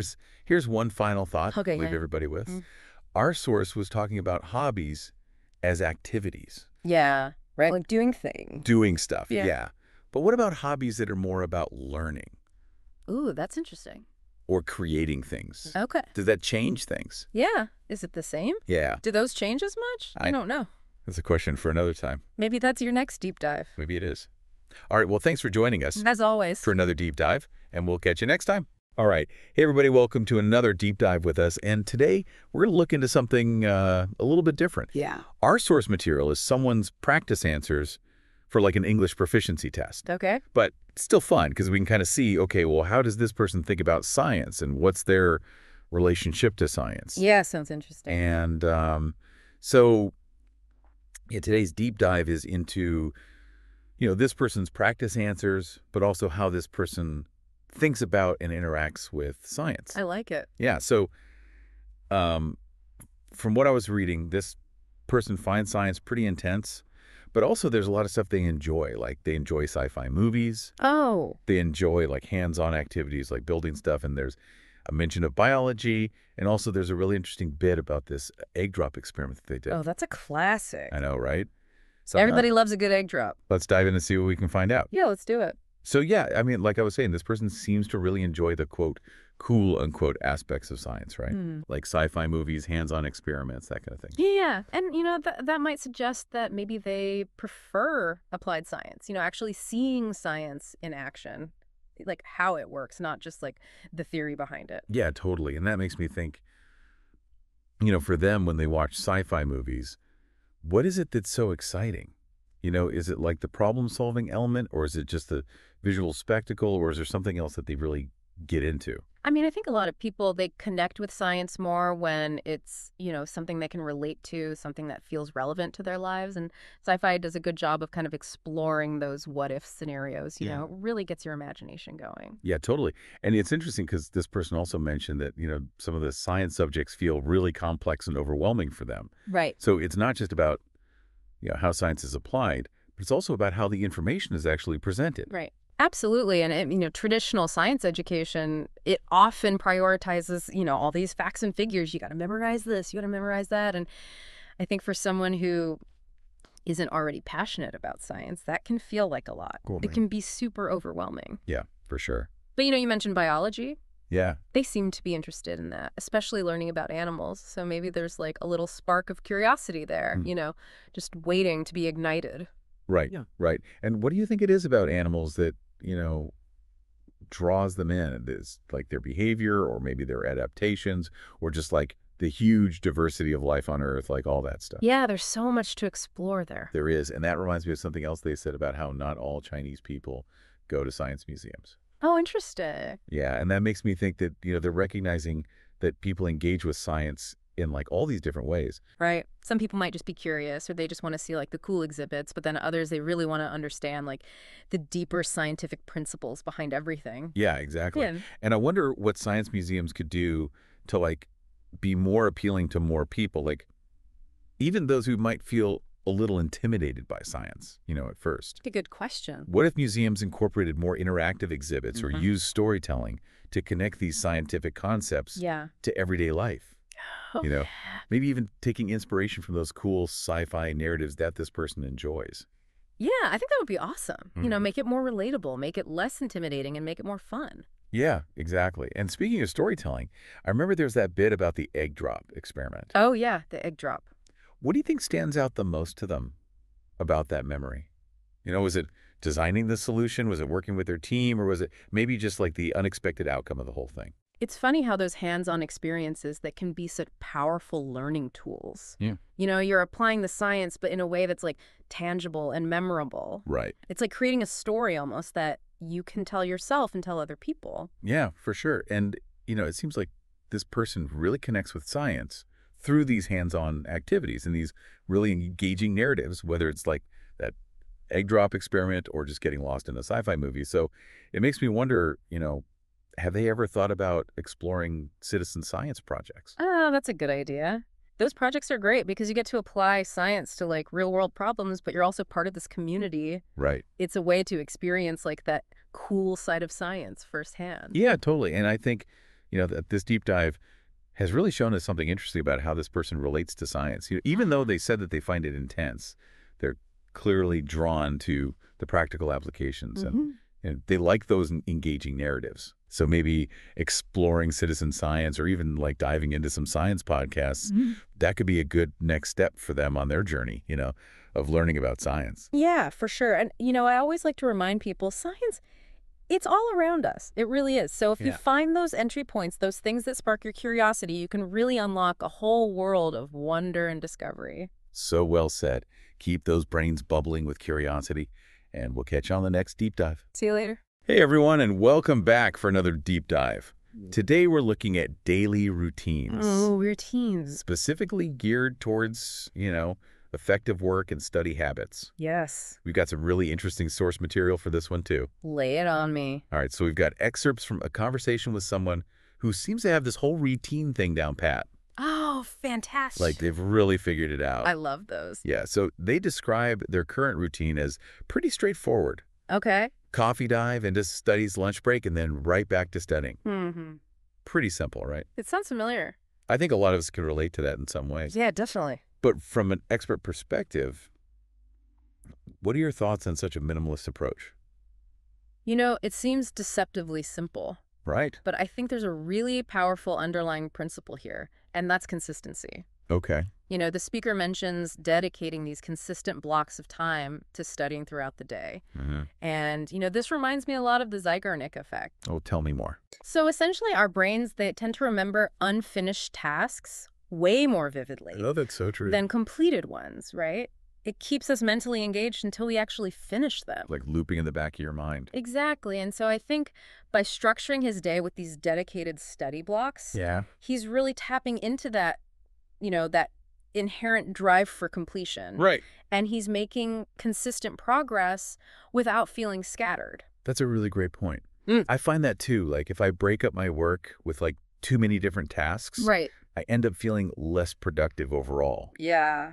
Like my brain just needs that time to like really sink into something. Totally. And what's so interesting is that this person's routine, it's transformed significantly over time. Oh, really? Like they used to be all about intense studying, Okay. but now it's shifted to this more career-focused structure, Mhm. which I think speaks volumes about how routines need to adapt. Yeah, that actually reminds me of when I first started working from home. Yeah. My routine was all over the place. Oh. I was constantly trying to figure out what worked best for me. Mm-hmm. But I actually realized that building a routine that actually aligned with my current goals, Yes. not just my habits, made a huge difference. That's so important. Yeah. It's not static. They need to adapt to our evolving priorities and circumstances. There. Like what works during one phase of life might need a complete overhaul in another. Yeah, The key is to be intentional and flexible. totally. And, speaking of intention, this person really emphasizes how crucial routine is for staying consistent, focused, and avoiding that feeling of being overwhelmed. Oh, absolutely. And they credit their routine with helping them achieve their goal. It makes sense. Their experience actually aligns with what researchers call implementation intentions. Oh, interesting. So instead of just vaguely planning to do something, you create these very specific if-then plans. Okay. So for example, if it's 9 a.m., then I start working on my most important task. Mhm. It removes that decision-making hurdle and makes it way easier to stay consistent. Oh, I love that it's like you're taking the willpower out of the equation, Not exactly. which is brilliant. Yeah. But, even with this like super structured day, they still make time for unwinding at night. That's key. Yeah. They carve out that time for reading and browsing. I love that because that's an essential element that I think a lot of people overlook. Yeah. Even the most disciplined routine needs to incorporate downtime for mental recharge. So true. Think of it like a muscle. Okay. Even during training, it needs periods of rest to actually recover and grow stronger. I like that analogy. So we've seen, a real life example of a structured routine. Mm-hmm. We've talked about its evolution over time, Right. the importance of consistency and flexibility. Absolutely. But I think there's one piece here that feels incredibly valuable for anyone trying to optimize their day. What's that? I think it's not just about blindly adopting someone else's routine, Okay. but rather understanding the principles behind it. I agree. Yeah. And the takeaway here is the power of intentional structure and adaptation. Yeah, for sure. Finding that balance between focused effort and restorative downtime. That sweet spot. Yes, exactly. This has been such an insightful conversation. I know, I always learn so much from these deep dives. Me too. And it leaves me wondering, what one tweak to your current routine, even something small, Yeah, could bring you closer to that ideal balance? that's the question, isn't it? It is, and it's something to think about as you go about your day. All right, welcome back, everybody, for another deep dive. Yes, welcome back. So today we are going to be taking a look at some interesting perspectives on sports and exercise. Yes. And we have a really interesting source here, someone who grew up in China. Yeah, very cool stuff. And so we're kind of going to see how sports are just woven into everyday life in a different part of the world, and then get into the pressures of academics Right. and, the benefits of staying active. Of course. So wherever you are in the world, this one should apply to you. Yeah, there's some really good stuff in here about the benefits. So let's just jump right into it. Let's do it. The thing that really struck me when I was going through the source material was this passion that the speaker had for ping pong. Uh-huh. And they didn't learn this formally, like they weren't on a ping pong team or anything like that. Right. It was just something they picked up among friends, casually. And it just seems like, and I know you're more of an expert on this, but it just seems like ping pong in China is just so much more than just a sport. Oh, yeah, absolutely. And it's so deeply embedded in the culture. It's a way to connect with people. Yeah. Yeah. And it's just something that kind of brings people together. And it's a great way to build a community too, right? For sure. And it's interesting because it's not like, here where people go to, I don't know, a bowling alley or they get together for a softball league or something like that, Uh-huh. This is something where, it almost seems like a daily ritual, right? Absolutely. Yeah. And it just shows that sports don't always have to be these, hyper-organized activities. Yeah. They can just be a part of everyday life. They're just woven right into the fabric. Exactly. Yeah. And then, it's funny because the speaker then talks about their childhood and how active they were. Uh-huh. They're playing badminton, basketball, and soccer. I was a little jealous when I read that, to be honest with you. Yeah, right. I wish I had that I wish I'd played more sports when I was a kid. Right. And it's interesting, this kind of brings up the question, how common is it for kids in China to be exposed to this diverse range of sports? Right. That was going to be my next question for you. Yeah, it's a good question. Because I don't know if this is, just the speaker's experience or if this is like a common thing in China. It definitely seems to align with, their history of emphasizing physical education and kind of, I don't know, just that importance of being active. Right. But then the speaker kind of has this interesting observation that, things are kind of shifting now, and there's this intense focus on academics, where it sometimes feels like it overshadows everything else, including exercise. Yeah, and this is something that I think a lot of our listeners, no matter where they are in the world, can probably relate to. Right, for sure. It's like a global trend. Absolutely. It's like this pressure to succeed academically just kind of takes over. Yeah, and it leads to less, physical activity for a lot of students. And it has real consequences, right? Oh, absolutely. Like we're seeing, studies are showing that this reduced physical activity in schools is linked to things like childhood obesity. Yeah. And decreased attention spans in the classroom. Right. And that's scary. It's concerning. Yeah, it's very concerning. I think we're so focused on one aspect of development, right, that we're kind of neglecting this other really crucial part. Absolutely. And it just seems so short-sighted. Yeah. Because the speaker makes a really compelling argument that exercise isn't just about physical health. Right. It's this powerful tool for mental well-being. Totally, yeah. And stress relief. Oh, yeah. The mental benefits are huge. And it's interesting because they don't just say that, they share some personal anecdotes about how exercise helps them de-stress and helps them feel mentally sharper. Makes them feel better. And this is something that I think we can all relate to. Oh, yeah, absolutely. Like just, even just going for a quick walk. Yeah, it clears your head. It just changes your whole mindset. For sure. And it's so important to remember that, when we're so busy and stressed out, right, that we actually need to make time for this. Yeah, we need to prioritize it. And it's not just about, looking good or being fit. Yeah, it's about feeling good, too. It's about feeling good, and it's about being able to function, at your best. Absolutely. Mentally. Yeah, I totally agree. Because it's really interesting. It is. It's a really good point. And then the speaker goes on to talk about their classmates who were just naturally gifted athletes. And especially in basketball. Yeah, they talked about that a little bit. And I'm curious, is there a similar emphasis on basketball in China as there is here in the U.S.? Oh, yeah, basketball's huge in China. It is. But, it's interesting. I think the reason the speaker brought up these standout athletes, it wasn't just to talk about basketball. Okay. I think they were trying to make a bigger point, which is that schools really need to encourage physical activity for all students. Not just the stars. Yeah, not just the naturally gifted ones. Yeah. Like, everyone deserves the opportunity to to reap the benefits of being active. And it's interesting. I'm glad you pointed that out because you're right. It's not just about, finding the next LeBron James or something. Right, It's about creating an environment where, even the kid who's not, naturally athletic can still feel empowered to be active. Exactly. And feel like they're part of something. And feel the benefits. And feel the benefits, yeah. Yeah, it's really important. And this call to action feels even more crucial when you think about what the speaker mentions later about, concerns about rising obesity rates and the overall health of students. Right. That's a really big problem. And this isn't just a China problem. Oh, no, not at all. This is something that, health professionals all over the world are talking about. For sure. And trying to address. And, the good news is Yeah. there are schools all over the world who are really trying to come up with innovative solutions.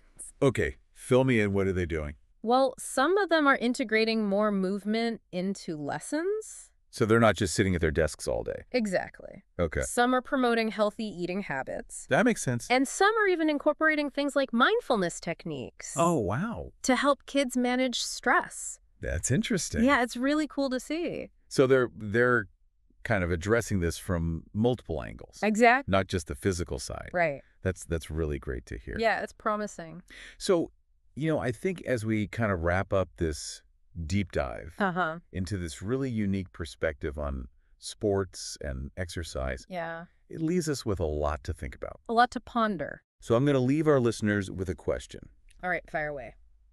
Imagine if schools completely redesigned their approach to this. Okay. If they really prioritized physical activity alongside academics. Interesting. What would that even look like? Yeah, what would that look like? Could we see classrooms transformed, schedules restructured? Right. And what if we actually saw a generation of students who were empowered to embrace both physical and mental well-being? That would be amazing. I think it's a challenge worth exploring, don't you? I totally agree. So that's something for everyone out there to think about. Yeah, let us know what you think. All right, thanks for joining us for another deep dive. Thanks, everyone. We'll see you next time. See you later. All right.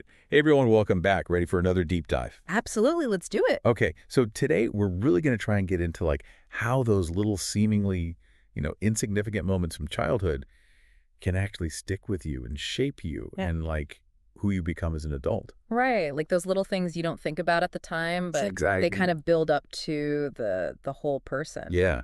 Yeah. We've got this fascinating source.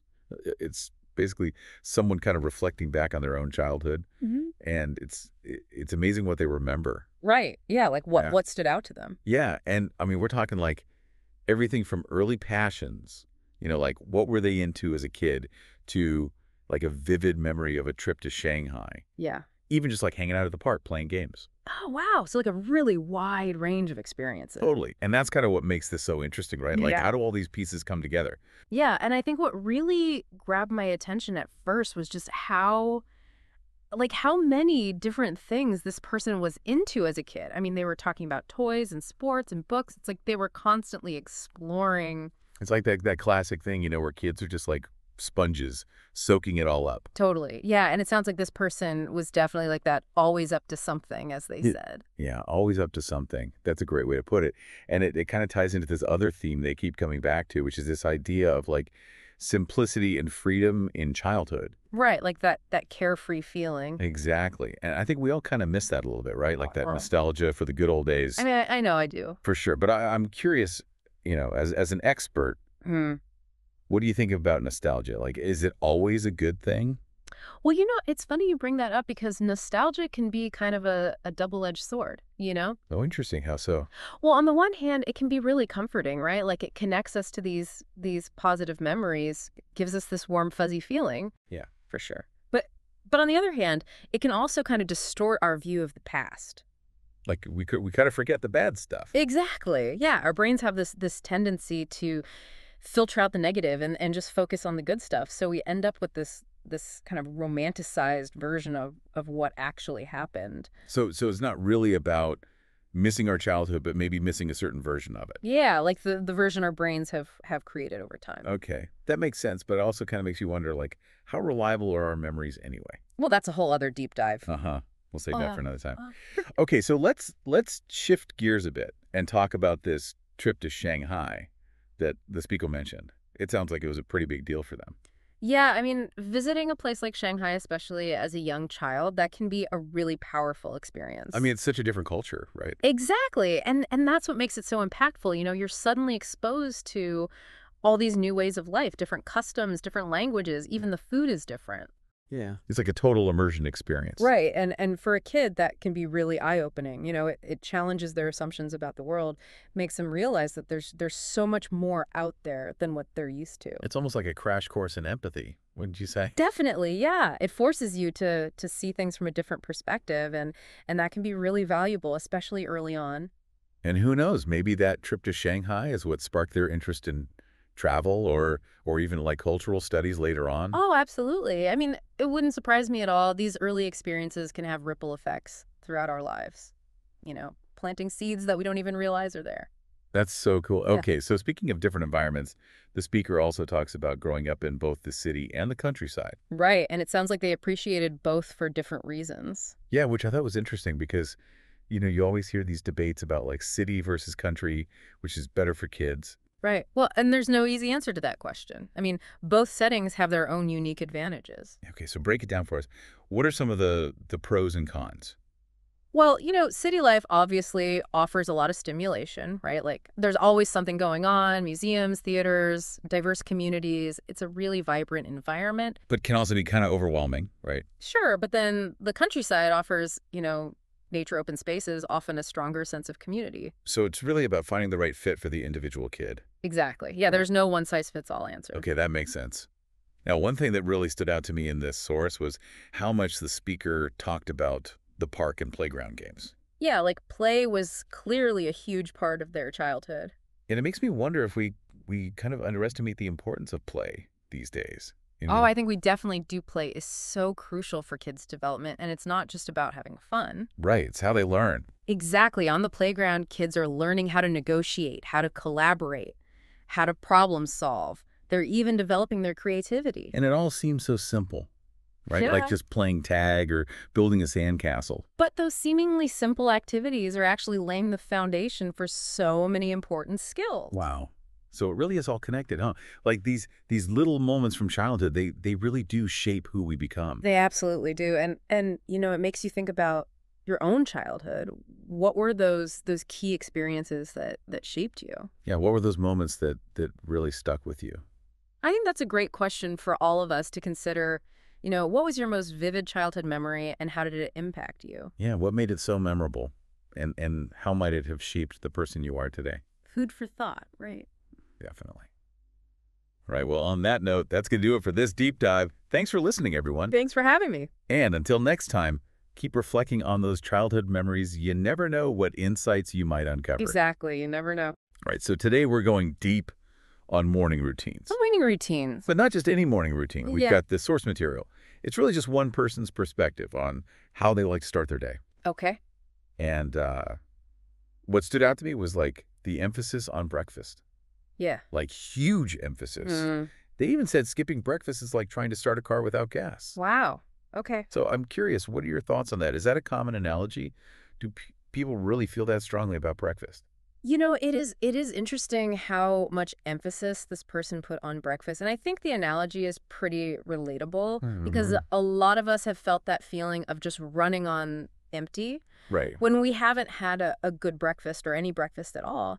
And what's really interesting is how this person connects it to their mental clarity and focus, not just physical energy. Okay. Like they're really emphasizing the importance of protein in their breakfast. So like a fuel. Exactly. The right fuel to get your brain going to feel sharp and productive throughout the morning. That's interesting because I know I've had mornings where I just have like a sugary cereal or a pastry Right. and, it doesn't really last. Doesn't sustain you. Yeah. And then I'm like crashing by like 10 a.m. Exactly. And, this person also mentioned that they tend to stay up pretty late. Oh, they did say that they were like a night owl. Yeah, sometimes until 1 or 2 in the morning. Wow. Which makes you wonder, Yeah. how does that late night schedule play into their need for this, like, powerful breakfast? Right. Because are they compensating? Exactly. It makes you think. Yeah. Maybe that hearty breakfast is even more crucial for them because they might have a shorter sleep cycle. Yeah. They're burning the midnight oil, so they need to really front load their fuel. Front low. Okay. I like that. Yeah. I gotta get that engine started. Okay, so they've got the fuel, they're running on a little bit less sleep maybe, but what about the actual routine? Because they describe it as pretty simple, like wake up, hygiene, coffee, work. Yeah, straight to the point. Yeah, and I mean, I admire the efficiency, Right. but it also makes me think like, are they missing out on other things? That's a good point. A lot of people are really into these elaborate morning routines, Oh, yeah. packed with activities, Yeah. meditation, exercise, journaling, Yeah, like the whole thing. the whole shebang. Yeah. But this person seems to thrive on simplicity. Interesting. And what they highlight is the benefit of minimizing decisions in the morning. Oh. Like by having that streamlined routine, they're conserving their mental energy for the more demanding tasks later in the day. So it's not about being lazy. No, not at all. It's about being strategic. Exactly. Okay, I could see that. It's about knowing yourself and what works for you. Right, and especially if you're maybe sleep deprived. Exactly. You got to make the most of that energy you have. Yeah, totally. And it makes me think, could this minimalist approach work for anyone? That's the big question, right? Yeah, or is it just like a certain personality type? Well, it might be connected to what we call chronotypes. Oh, like are you a night owl or an early bird? Exactly. Okay, yeah. Because trying to force yourself into a routine that doesn't fit your natural tendencies Right. can be counterproductive. Yeah, totally. And it kind of makes you think, as a listener, do you ever feel pressure Oh, yeah. to conform to a certain morning routine, All the time. even if it doesn't feel quite right for you? Yeah, because you see what everyone else is doing online. Right, And exactly. you're like, oh, I should be doing that too. And maybe you shouldn't. Yeah, but I think the takeaway here is really like the best routine is the one that works for you. Absolutely. If you're a night owl who needs that power breakfast right. to kickstart a simple routine, own it. That's it. That's what works for you. Exactly. And for everyone else, think about your morning. Yeah. What could you tweak to make it better for you? What small change could make a big impact? Yeah. Love that. So thanks for diving into this with us. Of course, this was fun. Yeah, this was great. Always love a good morning routine chat. Me too. Yeah. All right, we'll catch you next time.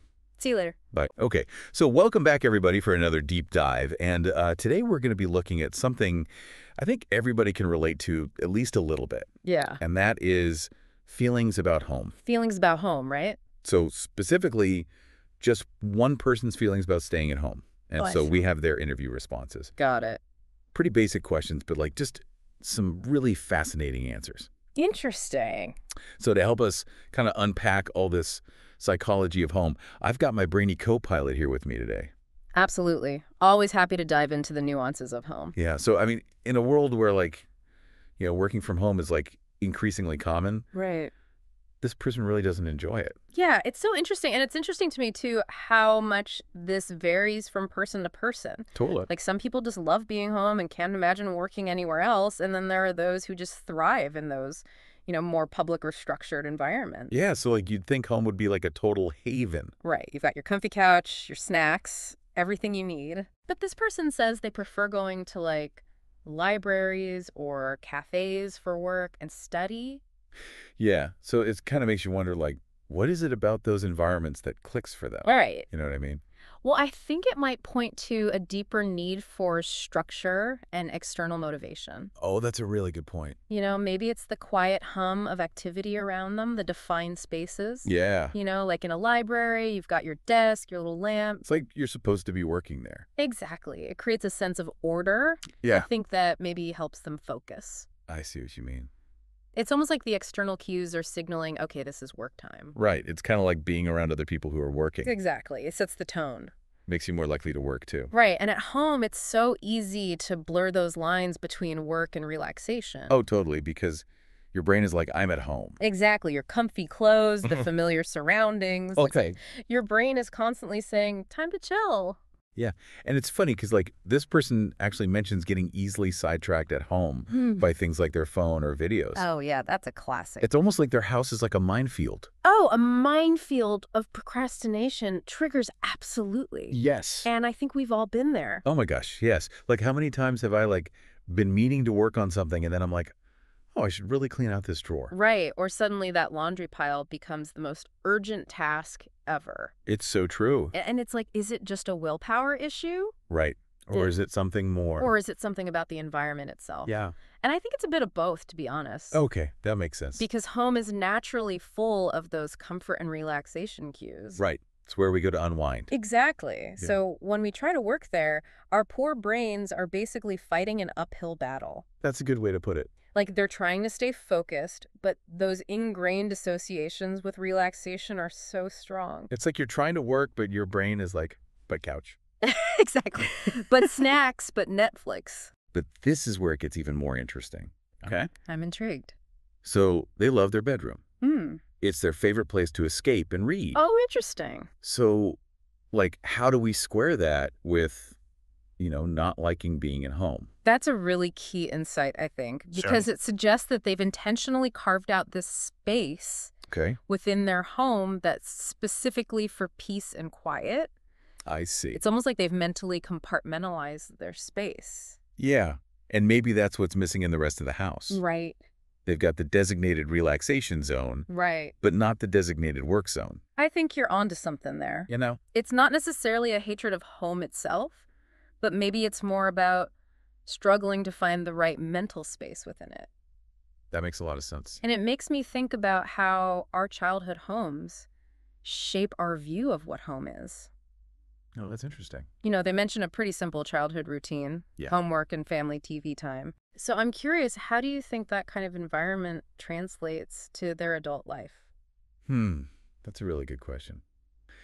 I mean, I'm wondering if maybe there's a connection there. Okay. Like maybe their childhood home was associated with a very specific set of activities. Right, like a set routine. Yeah, and that's kind of carried over into their adult life. It's possible. Like home is for relaxing, not for working. Yeah, and it really gets us thinking about how our relationship with home has evolved over time. Oh, absolutely. Technology's role has changed Oh drastically. my gosh. Family dynamics have shifted, Right. and I think our expectations of what home should be are constantly evolving. Yeah, it's not just a physical space anymore. Right. It's like this multifaceted concept. Exactly. It's tied to our work, our relationships, our hobbies. It's complex. It's a lot. It is. And speaking of evolving, this person mentions wanting to get out there more in the future, seeking growth and challenge. Right, and I think that makes total sense given everything else we've talked about. This need for external motivation, the discomfort with potential stagnation at home, Right. it all points to someone who thrives on new experiences and challenges. It really does. They don't want to be stuck in a rut. Yeah, and maybe that's the ultimate takeaway for our listeners. Ooh, good one. Think about the role home plays in your own growth journey. I love that. Is it a springboard propelling you forward? Okay. Or has it become this comfortable but potentially limiting haven? Right, like a cozy cage. Yeah, it's a question worth pondering. It is. So much food for thought today. Yeah, I mean, who knew we could unpack so much from one person's feelings about home? Well, that's what we do here on Deep Dives. That's right, we go deep. So I think what really stuck with me is how our past experiences Yeah. and even the physical layout of our homes can impact our productivity and sense of self. Right, it's like our environment can prime us for certain behaviors. Totally. And it's a reminder that home is more than just four walls. Yes. It's this ever-evolving space I love that. that reflects who we are and who we're becoming. Beautifully said. So we would love to hear your thoughts on all of this as well. Yeah, what resonated with you? What are your feelings about home? Hit us up on social media. Let's keep this conversation going. Definitely until next time, keep exploring. Keep diving deep, everybody. Yeah. All right, so looks like we are diving deep into someone's movie taste today, huh? Definitely. We've got some text here all about, favorite genres and how this person watches movies, even how they feel about going to the cinema. Mm-hmm. And reading through this, I noticed something right away, and I thought this was really interesting. Okay. This person did not watch a lot of movies growing up because their parents were really strict about screen time. Yeah. So I don't know. What do you think about that? How does that affect somebody later on? Well, it's super interesting how our childhood can totally shape how we feel about things like movies, right? So stricter screen time rules back then were definitely more common than they are now. Yeah. But it really does make you think, how do these early restrictions affect someone's taste later on? Yeah. Does it make someone, love movies even more later because they couldn't watch them? Yeah. Or maybe they even kind of rebel against those rules from when they were a kid. Rebellion against screen time. That's interesting. Okay, well, let's see. What else we've got? This person says they are into sci-fi and comedies. Yeah, Interesting mix. it is. I wonder, does one genre seem to be like, more important to them, or are they kind of balanced? What do you think? Well, let's see. Looking at the text, it actually says they enjoy thought-provoking sci-fi Okay. and lighthearted comedies. All right, so a little bit of both. Yeah, so they want to be, stimulated but also entertained. Right. I think this mix of genres might show us that this person likes to think but also likes to have fun. Yeah, makes total sense. It reminds me of this study I read about by Dr. Sarah Jones at UC. Oh, yeah. She found that people who enjoy different kinds of movie genres are usually more adaptable and open to new experiences. Interesting. Yeah. Okay, so moving on, the text also mentions this person loves watching movies with friends. Especially they can talk about it afterwards, maybe over dinner or something. Right. I love doing that too. It's like a book club, but for movies. Uh-huh. So do you think there's any research out there about the social benefits of these types of shared experiences? Absolutely. There's actually a ton of research on this. Oh, wow. So when we share an experience like watching a movie with friends, our brains release oxytocin, which is often called the bonding hormone. Okay. And this creates a feeling of connection and you belong. Interesting. And then when you talk about the movie afterwards, like discussing the plot or characters, it actually strengthens those bonds even more. Wow. You're basically creating meaning together and building memories around a shared story. That's so cool. Yeah. Okay, but I'm still thinking about those limited movie experiences during childhood. I mean, do you think that could have affected their social development? That maybe made them feel like they missed out? That's a good question. Yeah. Some studies say that kids who watch movies or TV together with their friends develop better social skills and feel like they fit in more. Right. But keep in mind, this text does say they went to the cinema with friends now and then, so it's not like they were totally isolated. Right. So maybe a bit of both. Right. Some benefits from having limited screen time, but they also got to experience those social movie outings. Exactly. They found a good balance. Speaking of balance, the text specifically said those cinema trips happen now and then. Yeah. What do you think, does the frequency of these outings tell us anything about their social life? It might now and then sounds like a choice, Right. they want quality over quantity when it comes to hanging out. I see. And this kind of matches their love of those post-movie discussions. Like I said before, it seems they prefer to really engage with a movie, not just casually watch it. Okay. This might be the friend who is really picky about which movies they see in theaters. Oh, yeah. They want to make sure it's going to be an experience. Yeah. That makes a lot of sense. Yeah. So let's recap a little bit. We've got someone who enjoys a mix of genres. They really value those shared movie experiences with their friends, and they're careful about which movies they see at the cinema. It's really amazing how much we can learn about a person just from their movie preferences. It is fascinating, isn't it? And Yeah. it makes me wonder if you could recommend one movie to this person based on what we've learned. What would you choose? Oh, wow. That is a great question. And you know what? I'm going to leave our listeners with that one to think about on their own. Sounds good. Thanks so much for joining us in this deep dive into the fascinating world of movie preferences. Of course. Until next time, keep exploring. Welcome back, everyone, to another deep dive. Today, we are going to be talking about music. Music, yes. So it looks like you're curious about music, maybe playing it, the benefits, and how it all fits into education. Yeah, lots to think about there. We've got some really cool perspectives today from a source who's reflecting on their own journey, learning instruments, and also some really interesting insights into how music education works in China. Sounds fascinating. I'm excited to hear about it. Yeah, me too.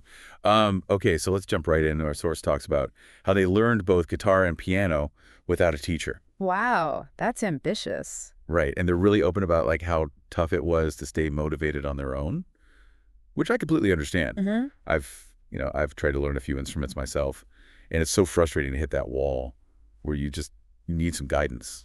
Yeah, I think a lot of people can relate to that, that feeling of wanting to learn something, but just kind of getting stuck and needing that extra help. I know, I've definitely been there. For sure. And I think that's what makes this source's story so inspiring, is that they really stuck with it. Their persistence is really something, and it actually connects to something they mentioned later on about just how much they love music. Oh, interesting. Yeah, that pure joy of playing music became their motivation. I love that because it's so true sometimes. Just remembering why you started something and how much you enjoy it can be enough to push through those difficult moments. Absolutely. And speaking of enjoyment, they talk about their pretty diverse musical tastes. They're into drums for energy, but then piano for peace, which is kind of cool. Yeah, that's neat. It made me wonder, if they've ever experienced like the opposite, like a super chill drum solo or something. Right, exactly. Or like, have they ever tried playing like really high energy piano music, like something super fast and intense? I mean, I guess it just shows how we all respond to music differently, right? Like there are some common threads, but ultimately it's a really personal experience. Totally, totally. And, for me, I actually tend to gravitate towards like piano-driven rock music when I need a boost. So it's kind of the reverse for me. That's really interesting, though, because it highlights how subjective music is. Like you said, there are those common threads, but Hmm. the way we interpret and connect with music is so unique to each individual. Yeah, definitely. And I think that's one of the things that makes music so powerful, right? Yeah. It can evoke so many different emotions and memories, and it can really bring people together, even if they have different tastes. Absolutely. And it's interesting because the source mentioning drums for energy actually has some scientific backing. There's research that shows that rhythmic music, especially with strong percussion, can actually stimulate brain activity and boost alertness. Wow, really? Yeah, so it's not just a feeling, it's like a physiological response. Your brain is actually responding to the rhythm. That's so cool. I'm Yeah. always amazed by how much our brains are influenced by music. It can really change your whole mood and outlook. Yeah, exactly. It's incredible. And it just goes to show how deeply connected music is to our minds and bodies and how powerful it can be. For sure. For sure. Well, moving on a bit, the source also talks about music education in China, which I thought was really interesting. They mentioned that it's compulsory in many schools Oh, there. wow. So, like, all students have to take music classes. Yeah, it seems like it, which, on the surface sounds like a great way to expose everyone to music. But then they bring up this issue of quality, like the quality of music education can vary a lot, especially in rural areas where there are fewer resources. That makes sense, though, right? Like, just because something is mandatory doesn't guarantee that everyone's getting a good education in it. It's like saying everyone has to learn math, but if you don't have qualified teachers or proper resources, then the quality of that education is going to suffer. Exactly. And it's not just a China specific issue either. I mean, we see similar disparities in arts education funding all over the world. It's true. Like, you can't assume that just because something is in the curriculum that everyone's getting the same opportunities to learn and excel. And that definitely applies to music education, too. It's like that saying, if you judge a fish by its ability to climb a tree, Hmm. right, you can't expect everyone to succeed in the same way if they're not given the same support and resources. Exactly. It's all about creating a level playing field and recognizing that different students have different needs and strengths. And, it made me think about those music programs where they donate instruments to underfunded schools, Mm, which seems like a step in the right direction, at least in terms of providing resources. absolutely. Providing instruments is huge, but it also goes beyond that. You need qualified teachers, engaging curriculum, and a supportive environment for students to thrive. Yeah, I mean, it's a complex issue with a lot of factors at play, but I think it's so important to advocate for equal access to quality music education for all students. Absolutely, because music has so much to offer beyond just learning how to play an instrument. It can foster creativity, discipline, teamwork. It's about so much more than just the notes on a page. And, despite all of these complexities, it was really heartening to hear the source's overall optimism about music. Hmm. They believe that almost everyone can find some kind of music that they connect with, something that uplifts them or calms them or helps them through tough times. Yeah, I love that. And I think it's true. Music has this incredible ability to connect with us on such a deep emotional level. It can be a source of comfort, inspiration, and even healing. It's like a universal language in a way, right? Yeah. It can transcend cultural barriers and connect people from all walks of life. Totally. And there's actually a growing body of research that supports this idea of music as a therapeutic tool. It's being used more and more to help people cope with stress, anxiety, and even physical pain. That's amazing. And it just goes to show how powerful music can be Yeah. and how much potential it has to improve our lives. Yeah. Absolutely. And I think it's something that we should all embrace, whether we're musicians ourselves or just appreciate listening to music. It's a gift that can enrich our lives in so many ways. Couldn't agree more. Well, I think we've covered a lot of ground today. We've gone from personal struggles with learning instruments to the science behind rhythm. We've explored music education in China and beyond, and we've talked about the universal power of music to move us. It's been a fascinating deep dive for sure. It really has. And, to leave you with something to ponder, I want to go back to what the source said about those quality discrepancies in music education. What factors do you think are most crucial for creating an effective and engaging music learning experience? And how can we as a society advocate for more equitable access so that every student has a chance to experience those benefits that we've been talking about? That's such a great question, and I think it's something that we should all be thinking about and discussing because music is such a powerful tool for learning and growth, and it's something that should be accessible to everyone. Well said. Well, be sure to check out the show notes for some links to further explore these ideas. And hey, while you're there, tell us about your own musical journey. What instrument did you try? What song always lifts your spirits? Let's keep this conversation going. Thanks for diving deep with us. Thanks for having me. It's been a pleasure talking about music with you. Always a pleasure. Until next time. See you then. All right, welcome back, everybody, for another deep dive. Yeah. This time, we're getting kind of personal. Ooh. We're thinking about weekends. Yeah, weekend's everybody's favorite. I think so. Right. We've got some excerpts from a collection called IELTS-Speaking Weekends, which is literally just a bunch of people talking about how they spend their weekends. And I thought it'd be fun to kind of look through some of these and just see how other people are. Yeah, see what they do, what their ideal weekend is, all that good stuff. And maybe get some ideas ourselves. Exactly. So this first excerpt I thought was really interesting. This person was talking about how they like to mix it up some weekends. You know, they're homebodies. They're just chilling. Yeah. But then other weekends, they're out, you know, hiking or doing something. You're exploring, getting out there. Like active. Yeah. And I thought that was interesting. Do you think that's a good approach? I think so. Yeah, I think having that variety is actually really healthy for you. You know, sometimes you need that downtime to just relax and recharge. Sure. But then other times you need to get out there and be social and active to kind of boost your mood and reduce stress. Yeah, like I definitely feel a difference. Yeah.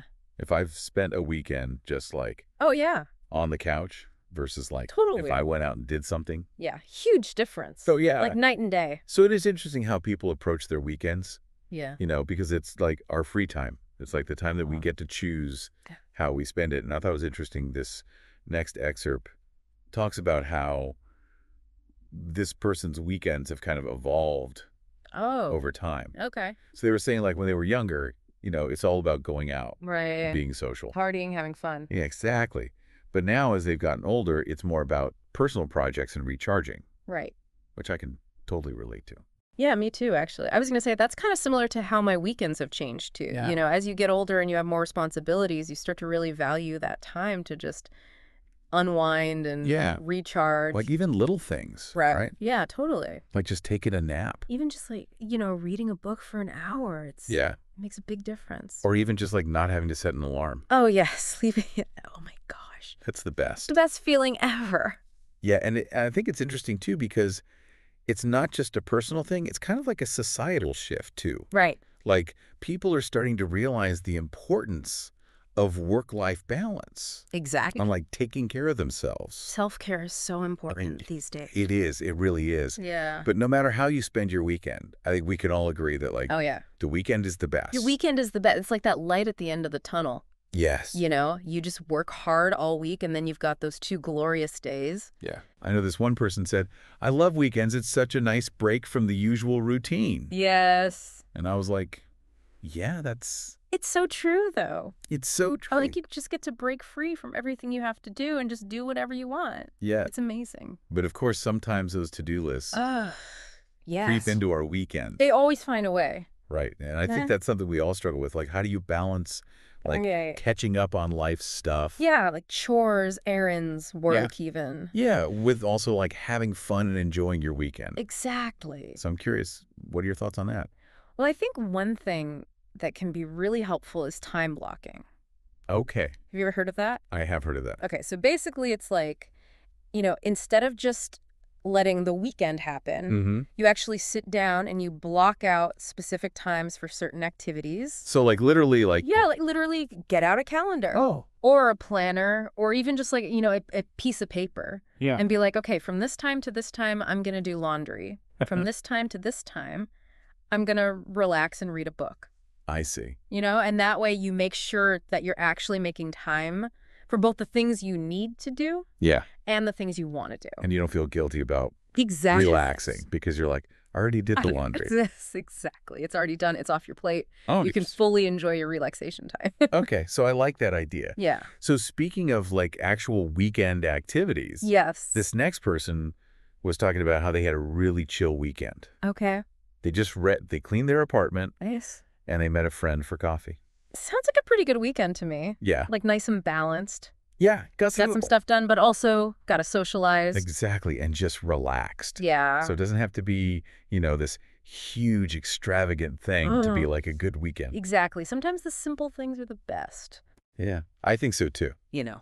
So this last excerpt I wanted to touch on is about weekend planning. Okay. Because this person was saying they like to have a loose structure, but they also like to leave room for spontaneity. Oh, interesting.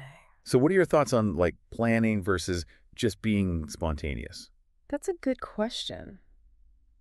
I think finding that balance is key. A little bit of planning can help you make the most of your time. Yeah. Like if there's something specific you really want to do, like maybe there's a concert or a movie you want to see, you should probably buy tickets in advance. Yeah. But then also leaving some room for spontaneity is important too. Yeah. Because sometimes the best experiences are the ones you don't plan. Totally. Like you might just stumble upon a cool event or a new restaurant or something. Absolutely. So I think it's all about finding that sweet spot. Yeah. Be intentional, but also be open to new possibilities. So it sounds like there's no right or wrong way to do the weekend. Exactly. It's really about what works for you. It's your time. Do whatever makes you happy. Yeah. So we've talked about, finding a balance. We've talked about how weekends can evolve. Yeah. We've talked about planning versus spontaneity. But I think ultimately it's about making those 48 hours count. Absolutely. Make the most of it. Yeah. And that actually brings me to a thought I wanted to leave our listeners with. Okay. If you could design your absolute ideal weekend, what would it look like? Ooh. Like what activities would you do? Who would you spend time with? Yeah. Would you travel? Would you stay home? That's a good question. Really think about what brings you joy and how you can incorporate that into your weekends. I love that. So yeah, that's something to ponder. Yeah. I'm going to be thinking about that all week now. You too. Well, thanks for joining us for this deep dive into weekends. Yeah, thanks for having me. And hopefully, this has inspired you to make the most of your time off. Yeah, go forth and have amazing weekends, everyone. All right. Bye. Yeah.